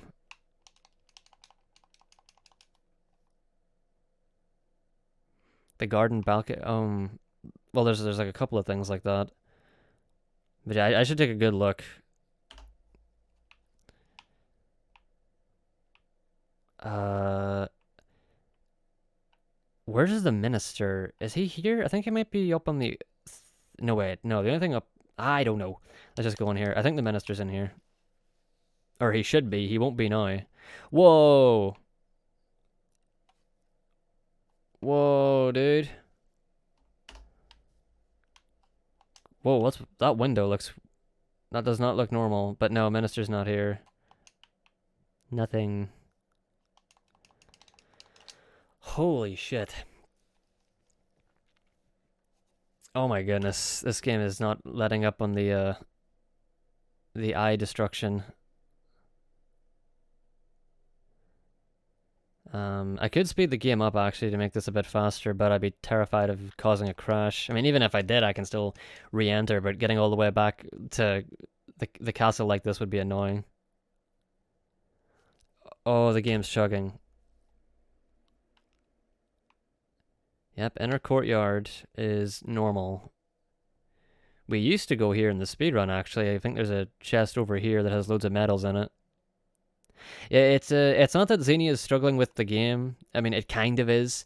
It's just that it messes up the textures sometimes and causes it to run at a snail's pace. Yeah, 25 medals, holy shit. But whenever that happens, I just have to like clear the cache and it fixes up like that if it's all messy. But it runs, just not incredibly well. Yeah, because then it does this every time I like enter a new area and I gotta clear the cache to fix it. Yeah. Sounds about right, I guess. Whoa, whoa, whoa, whoa, whoa. Alright, I'll try the throne room, and then I'll try the king's quarters and see if... Yeah, whenever the loading slows down like that, that means that the graphics have died. Whoa, is he here? No. Why are his men here, but he isn't? See, they've got the dialogue too, huh? The people that are here have the correct dialogue. But the king isn't here.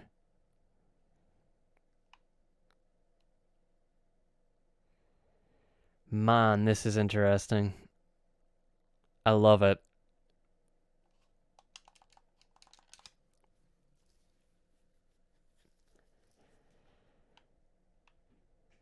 I could check the roof as well, but... Oh, hello. I've stumbled into the mirror dimension. Right, king's quarters. Mr. Jibral. John Jibral, are you here? He's not. His bird is, though. Man, his bird looks funky. I forgot it looked like that. It's got like... it's got spiky orange hair and lipstick.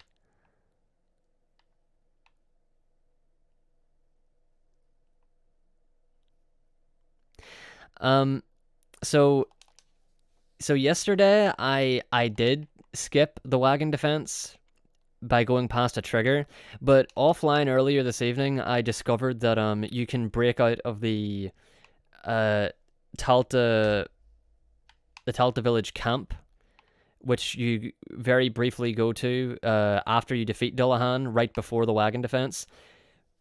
And for some reason, the trigger to go to the overworld at the end of the Road to Jibral is there on that version of the Road to Jibral, but not on the one prior.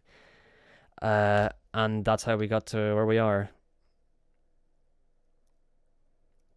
You can't find it. Whoa, oh yeah, wait, it does this. I forgot about this cutscene. Or this like little optional thing. Yo, nice. Too bad that's just a little, you know, fun thing. That's not an actual big trigger. I wish. Right, maybe I should just leave Jibral. I guess I'll go down and spend a night at the inn and see if that changes anything, and if it doesn't, then I'll go back out of Jibral, assuming I can, actually. Because in this one, you normally can't leave Jibral once you're in it, but as I've also said, this is a different map, so who knows. So, because I have my doubts about the laser field, I will head to the Exile Forest first. Gibraltar. Black tar and Gibraltar. Oh my god. Super Smash Brothers Jibral. Shit. Oh.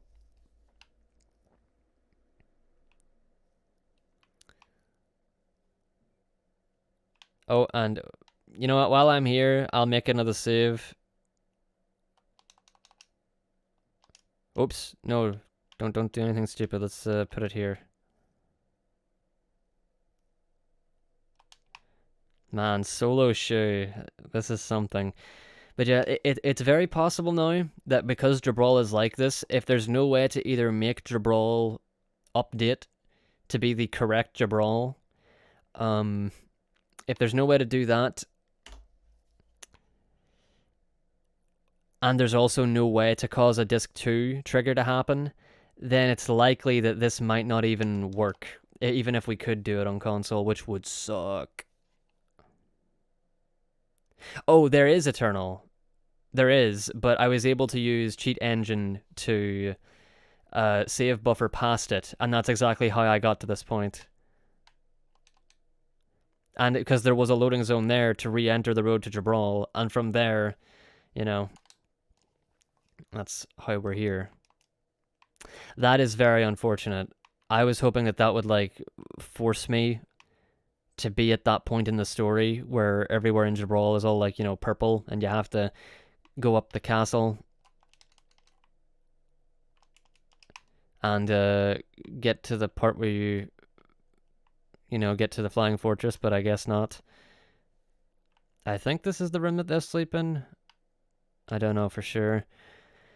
But okay. Interesting. Let's just head out of Jibral now. In fact, I want to see if you can get out, so I'll not reload the save yet. I'll actually go manually first. Oh, hello. Explode. My poor GPU, man. My GPU can't handle this. It doesn't know what's going on. It's like there's moments where it just like shoots all the way down and it has no problems, and there's moments like this where it's just screeching in agony. It's not plus 10 SP, but is that there? Is that bulletin board normally there? What? That's a new one. That's another new SP bonus. What the shit? It's so small, I don't know if it's even worth it, but maybe. God, there's so much stuff. That the 10 SP is a big deal. That less so, but still. I mean, texture corruption is still iffy here, but yeah, you're right. It could be worse. Yeah, blue barrier device, whatever. Let's see if we can leave. You're trapped. Oh my word. You are trapped in Jibral. There is no way out. This is a prison. You are done. There is no way out of here. There's no triggers. The door doesn't work. My god. Focus. Good to see you. Alright, let's reload that save then. Doors are back. That is fascinating. I can see that. Oh wait, I thought you meant as in your keyboard maybe was actually broken, but whoa, what? Metals, gold, help, time? What's going on with the compass? What's wrong with the compass? Metals, gold, what does that say? Mario, time? We are stuck inside of Jibral Castle with Mario. Hooray. Alright, Exile Forest it is, boys.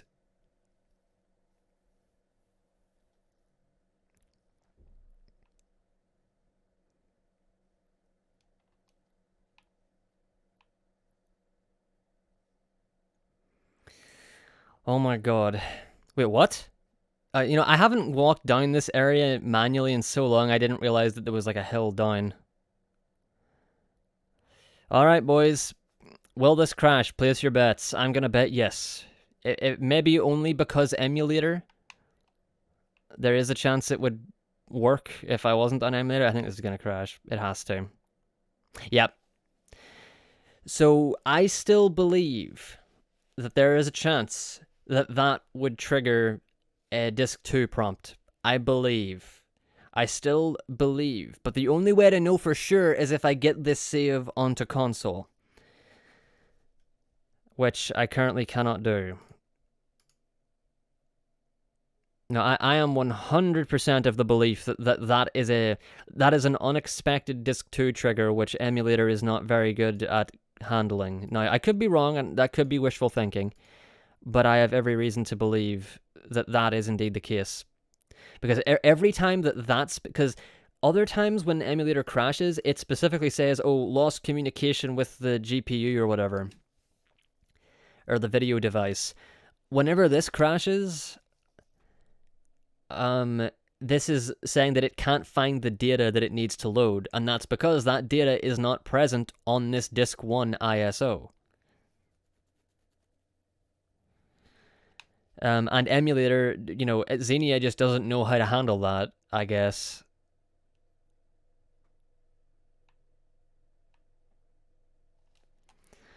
So, oh Nelly. I'm gonna, go up to the laser field, but I'm fairly certain the same thing will happen, that it will crash.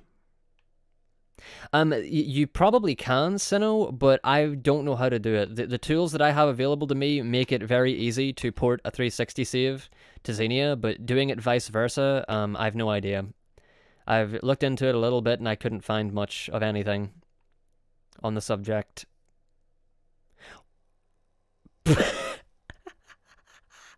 And yeah, don't enter fights with Disk 2 and onward only enemies, because then that also happens. It happened earlier too. Also, my controller is now permanently vibrating. Nice. Well, it's not permanently vibrating. It stopped when I closed it, but that's cool.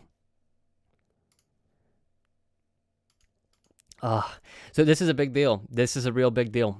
I said this might be a short stream, and I might just, cut the stream short before I run out of things to do, because any other testing that I do tonight would be better done offline, because last night I was streaming for like 5 hours, and like 3 hours of it was just, me just achieving next to nothing, so I'd rather avoid doing that again, because it's all stuff that I can look into offline.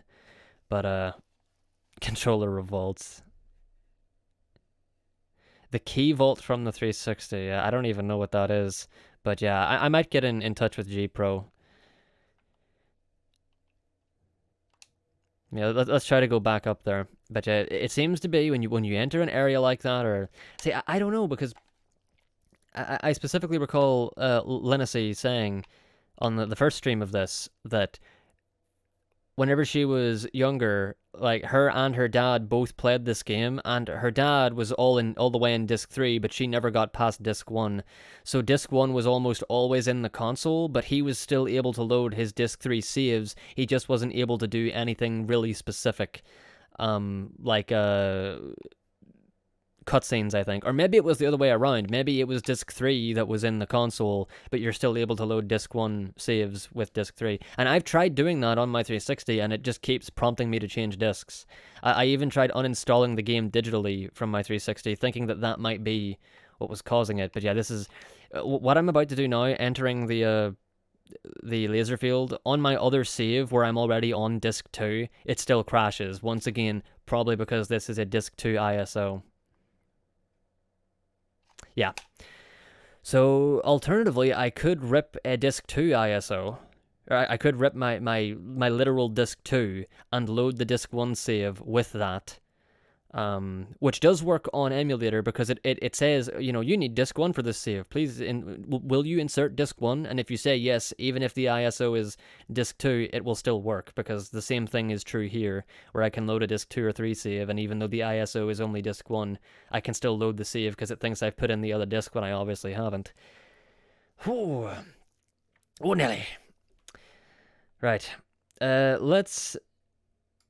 Let me think. I don't know if I'm going to look into anything else. Like I said, I might just keep this stream short.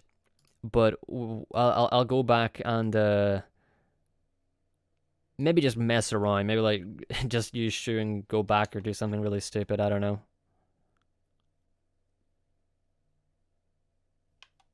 Thank you, JJ. I appreciate the offer and the concern. For because I probably if I probably will need help with it at some point, so I'll definitely hit you up if I need any more help. And hey, like, man, if you use my saves and you stumble across anything, do let me know. If you're not, you know, melting to death because of the heat. Yeah, after that, Ellie, I'm so sorry. I'm so sorry. Anyway. So yeah, I'll turn back and then turn right back up there. And oh, you shouldn't leave this area right now. What foreshadowing that was still really relevant for all of this. But yeah, I'll reload that again and actually walk out. And maybe I'll just gallivant around Mural Valley for shits and giggles. I don't know. Just for 30 minutes or something before I end the stream.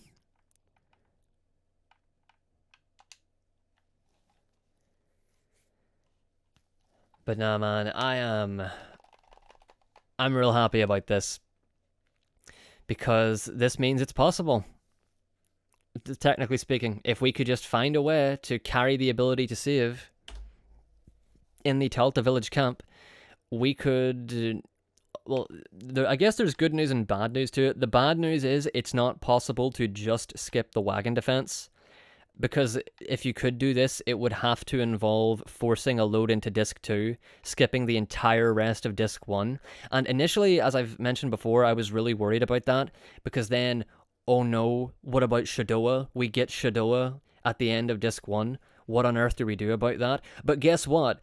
I checked it in the guidebook, and I checked it like in my saves. You can just buy Shadoa at any point after Disk 1. Like, after Disk 1, you can buy it in Jibral, and you could buy it in Barrow Town. So it literally doesn't matter. You can just buy Shadoa, so we don't even have to worry about the primitive cube slowdown, that if not destruction, that might have happened if we didn't have Shadoa. So there's that problem solved, like, just right off the bat. And, like, this is so cool, because this means that if you could do this in the run, you would probably buy less things in Mural Town. You would probably just buy some bracelets, I think, because that would give you permanent HP boost throughout the rest of the run for the characters that could just wear the mithril bracelets for the HP boost.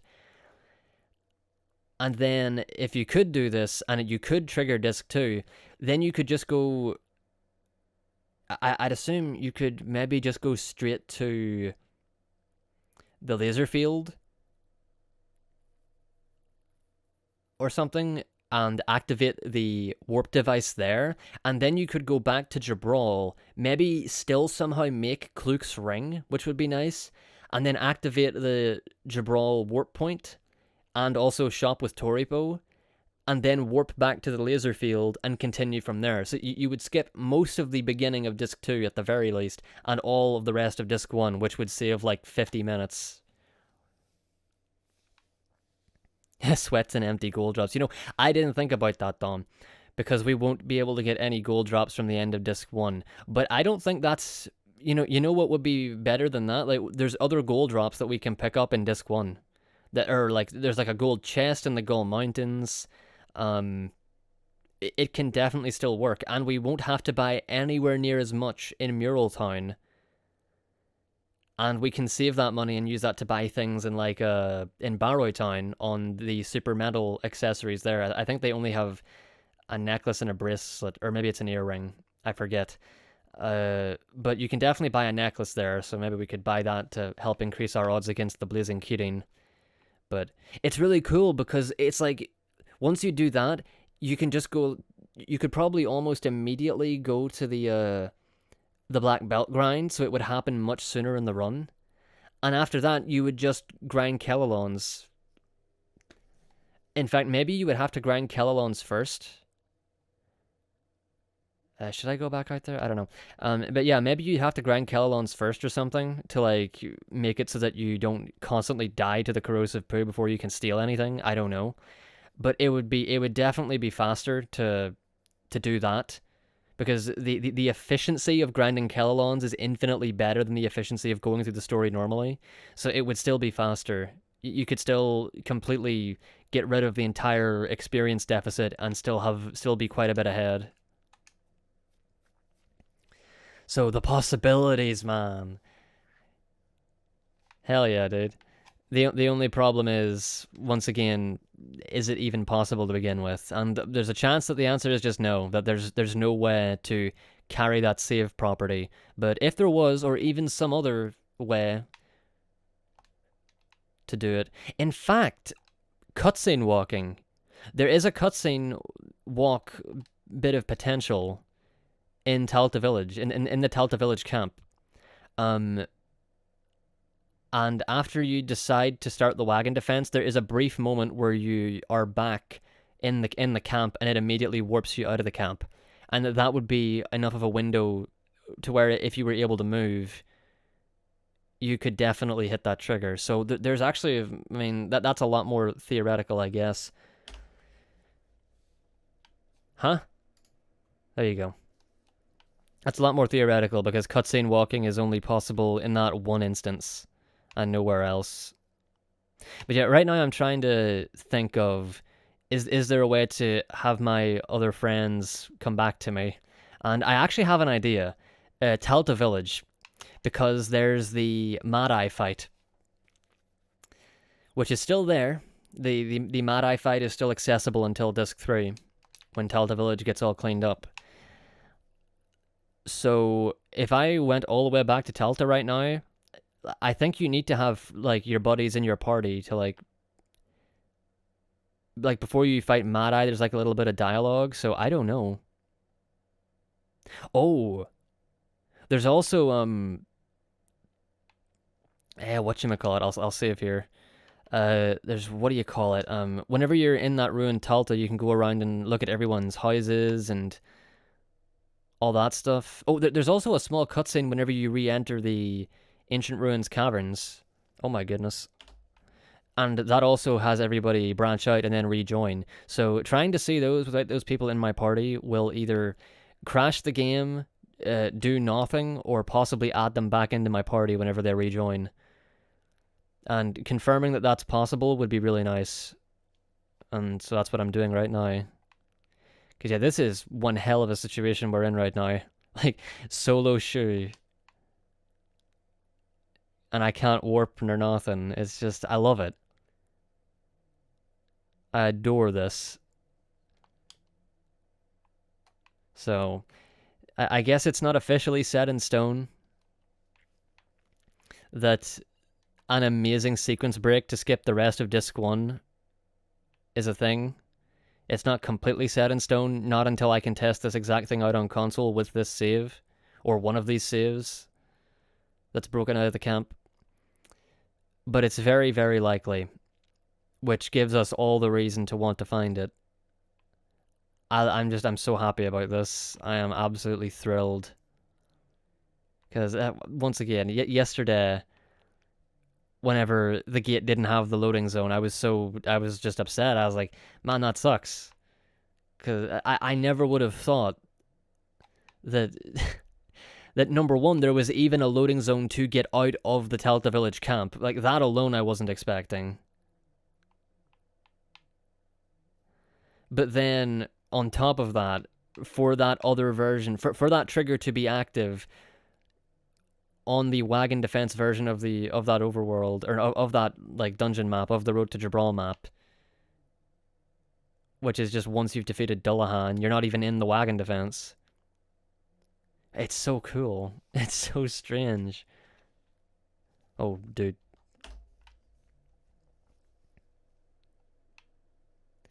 Alright, boys.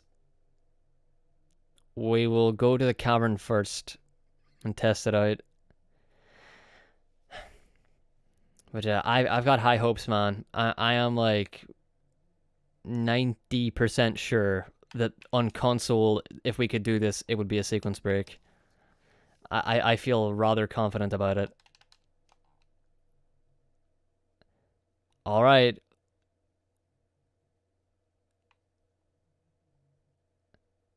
Oh, here it is. What?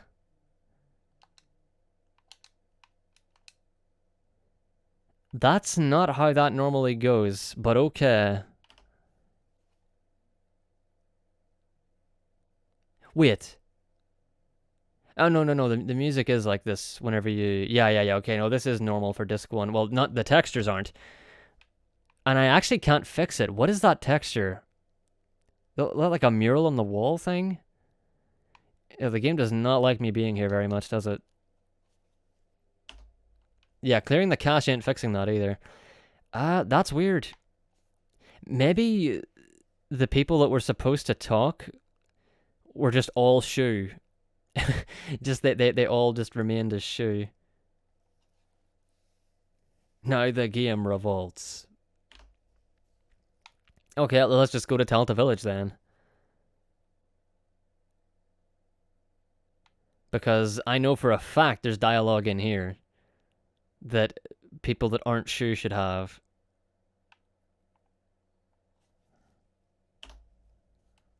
Oh my god. I can't believe this.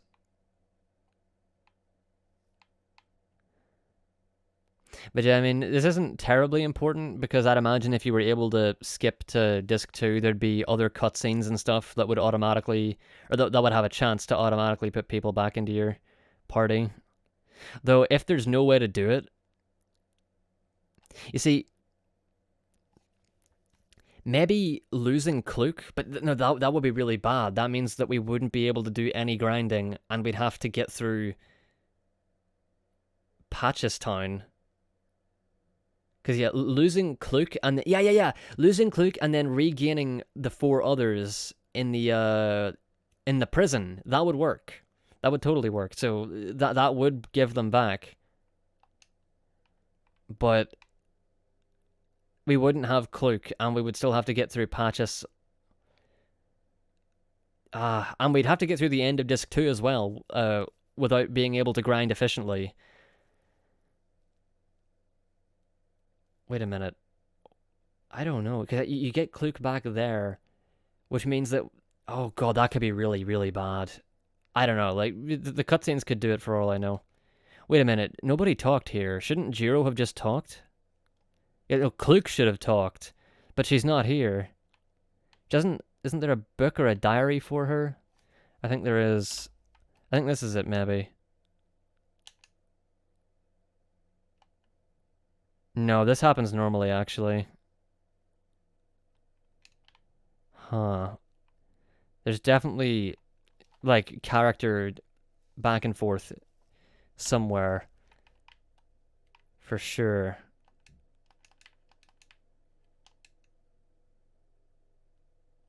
Nothing. Oh, books.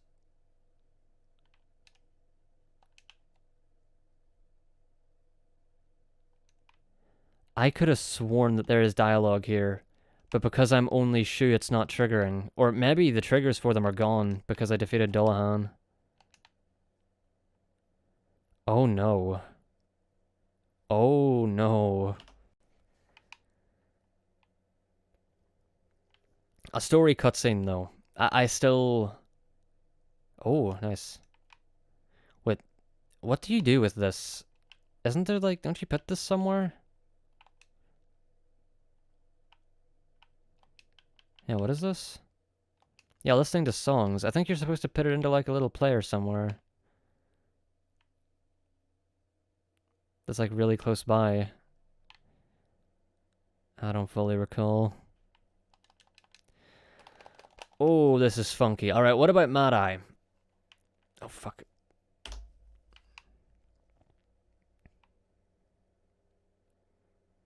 I feel like Mad Eye would be the most... Yeah, he's over there. Promising, but it might just replace the dialogue that they would have with Shu talking. Your eyes, I know, yeah. I'm sorry. It's not my fault, dude. It's the video. Alright, solo Mad Eye. Let's go. I'm gonna get destroyed. There's no way. Like, it's literally impossible. Do we have any better? Oh, dude, copper ring. Yeah, there's literally no chance in hell. I don't even have a freaking earring, and this guy uses magic, so I'm about to die, but I'm just interested.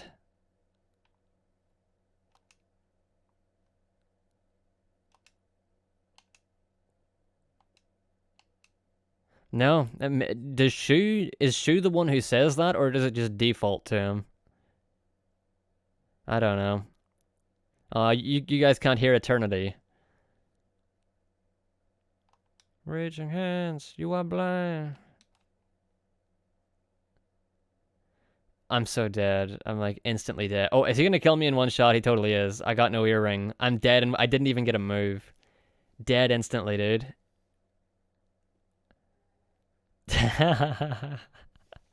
That's great. Wait, what if reloading the checkpoint? Nah, there's no way. Nah. You know what? I need to get a version of that emote, that destroyed emote, and just have it be, whoa. Have it be actual destroy with sunglasses on. I'd like that. I gotta do that. That'd be great.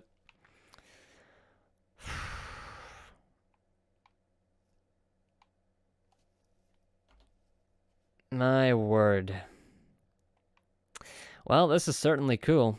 I'm trying to think now, like, there's not many places I could go here, unfortunately, because I can't warp. And I don't think I can re-unlock the ability to warp without a very specific trigger that, you know, or piece of story progression that changes the value. Though I suppose another idea would be perhaps messing around here will somehow mess up the... Wait a minute, no, I'm wrong. You can't get back. You can't get back to the Telta village camp. I forgot. Because it's still blocked off. And the save thing is gone, so unless you could manually change your coordinates or deload the invisible wall in dialogue, then there's actually no way to even get back. Oh, Nelly.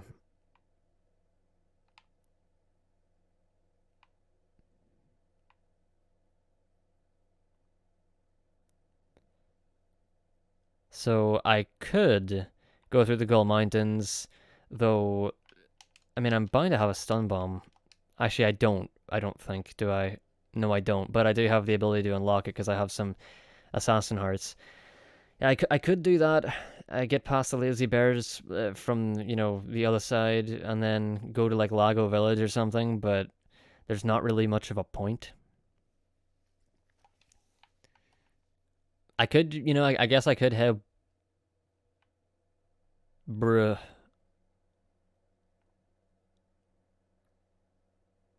Nice. Yeah, you know, I could head back and just... Oh, Jesus Christ.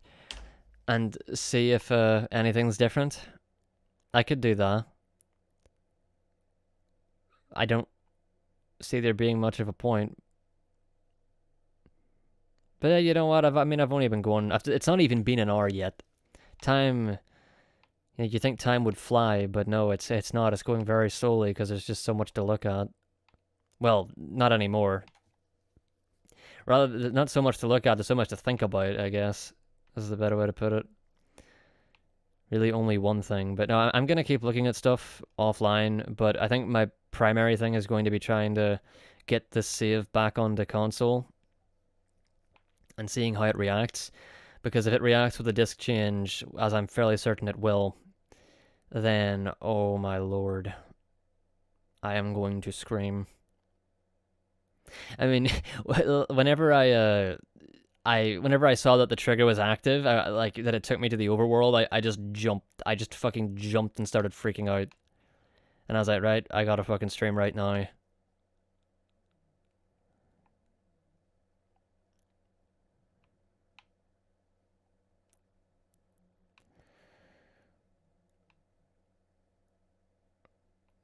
But man, honestly, I am kind of prepared for the worst. I have a funny feeling that I am correct, that it will prompt a disc change on console, and then there is simply no way to do it. There's simply no way to get past that trigger in the Telta Village camp. But that is the one. That is the one we want to skip. That's what we got to do. Because I mean that could be it. And no matter how much difficulty would be caused by skipping the Wagon Defence and the entire Flying Fortress, it would be a colossal time save. Like, you could literally spend 20 to 30 minutes making up for skipping that, and you would still be, like, 20 minutes time gain. Like, something ridiculous. Taltamite. Thank you, Don. Thank you. uh, uh, oh, you've paralyzed me. Paralyzed. You've punalized me. Oh hey, maybe I could beat Mad Eye. I could train Shu up on his own to be an absolute beat. What am I saying, dude? I could train him up so that he can survive a few attacks, and then change Mad Eye's health value to 1, and then kill him in one hit like I did with Dullahan. Like, duh. Yeah, no, this is gonna be I'm ending really, really soon. Focused. Like, I'm just sort of wandering around and rambling about the possibilities. Well, what do you? People like Blue Dragon. I mean, like, all of my most viewed YouTube stuff is all Blue Dragon, and I can't blame people, because it is a fun game and run if you're into this kind of run.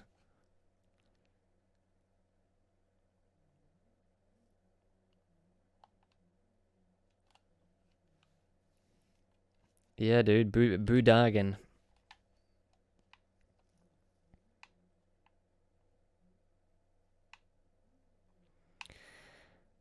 Yeah, I forget exactly what I was saying there. What was I saying?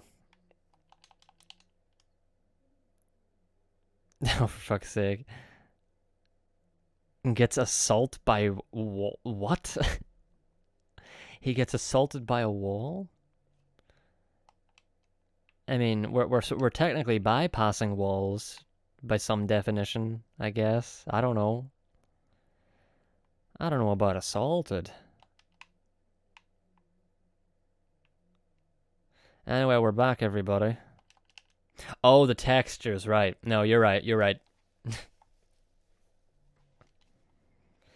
You're right about that.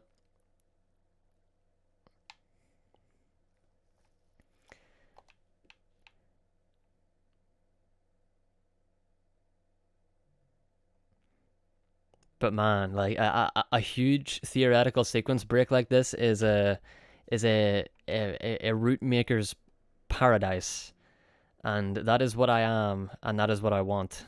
I would love to just sit down, and it's cool because we could still get this 10 SP bonus. We'd still have it because we still have to fight Dullahan.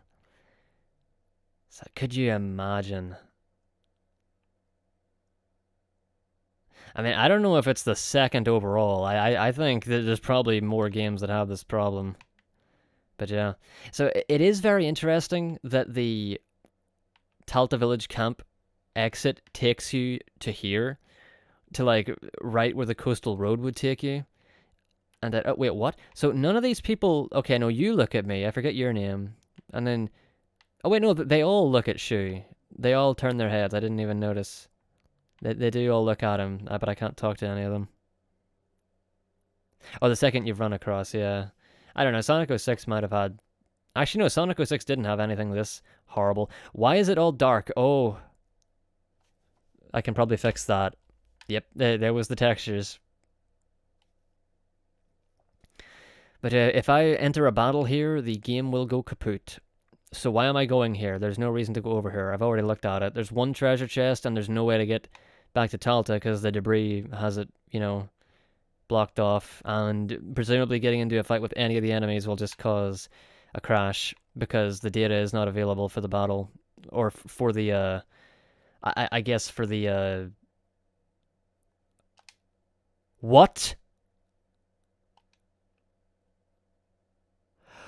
I'm so glad I kept playing. Okay, because I never tested this. I never tested... Whoa. Okay, so this is how the Road to Jibral is post Disc 1. You know, the cockatrices are there. So, that makes so much sense. So it's like, you leave the Talta village camp, you go to a very specific, weird version of the map, of Road to Jibral. If you leave via the coastal road, or maybe if you leave via any method, and then go back to the Road to Jibral, it changes to its Disc 2 variant, which is how it is for the rest of the game. Can I save now? Or warp, rather? No, I can't. Yeah, that's a different trigger altogether, it has to be. Yo... And the save point is back. And all the enemies too. That's so cool. I had no idea that this... I did not think this would happen. But it makes complete sense. Because this is always the version of Road to Jibral that you access through the overworld. It's always this version of the map. We just don't get sent to this exact version. Shu... Quickly. Well, actually, you know, Shu could... Wait, no, Shu cannot take a tiger. Because they'll kill him in one shot. We don't have enough... Wow. Amazing. Only through breaking the game can the steel-eating tigers actually be deadly. That is sad. I feel bad for the steel-eating tigers. That breaking the game is the only way to make them dangerous. I mean, I guess if you enter a battle poisoned... I've said that before, that is true. Okay. Oh my lord. Is that a normal Mad Eye or like a different...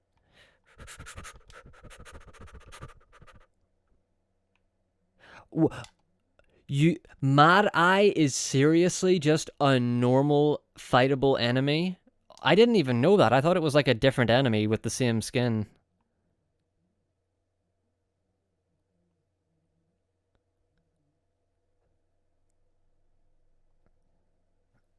Alright. So... I guess... No, the overworld shouldn't be any different. But you know what's crazy about this? This means that even if the trigger was still deactivated, here, whenever I exited the Talta camp, even if that was the case, if I just exit the area and then re-enter, it'll be here. And now the actual gate itself is loaded. So there's no reason why this shouldn't be active. What do you know? Okay. What if this results in something else? I mean, it shouldn't. It shouldn't. It really shouldn't. Because the overworld is the same. The maps in the overworld can change, but the overworld itself per disc shouldn't be any different. Like, this shouldn't, like, start the story all of a sudden. This should just trap me in Jibral again, and that seems to be exactly what it's done.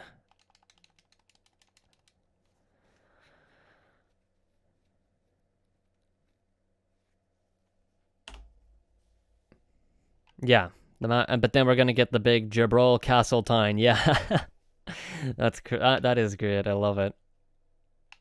What's in here? Probably nobody because... Oh, it didn't glitch out at least. But yeah, no, the shopkeepers aren't here. It's very strange. Excuse me, who's telling me this? I will have you know, Mr. Invisible Man. Wait, Johnny, is that you?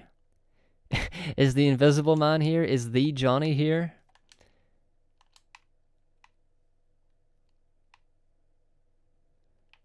But I will have you know that I am not even authorized to be here, period. Oh, wonderful. 10 experience. That's worth nothing, pretty much. So, oops. Alright, well, I think that's the end of the stream. And, you know, dare I say, I mean, it was not a whole lot of quantity, but a whole lot of quality as far as I'm concerned. Because, oh, fucking hell. I love this.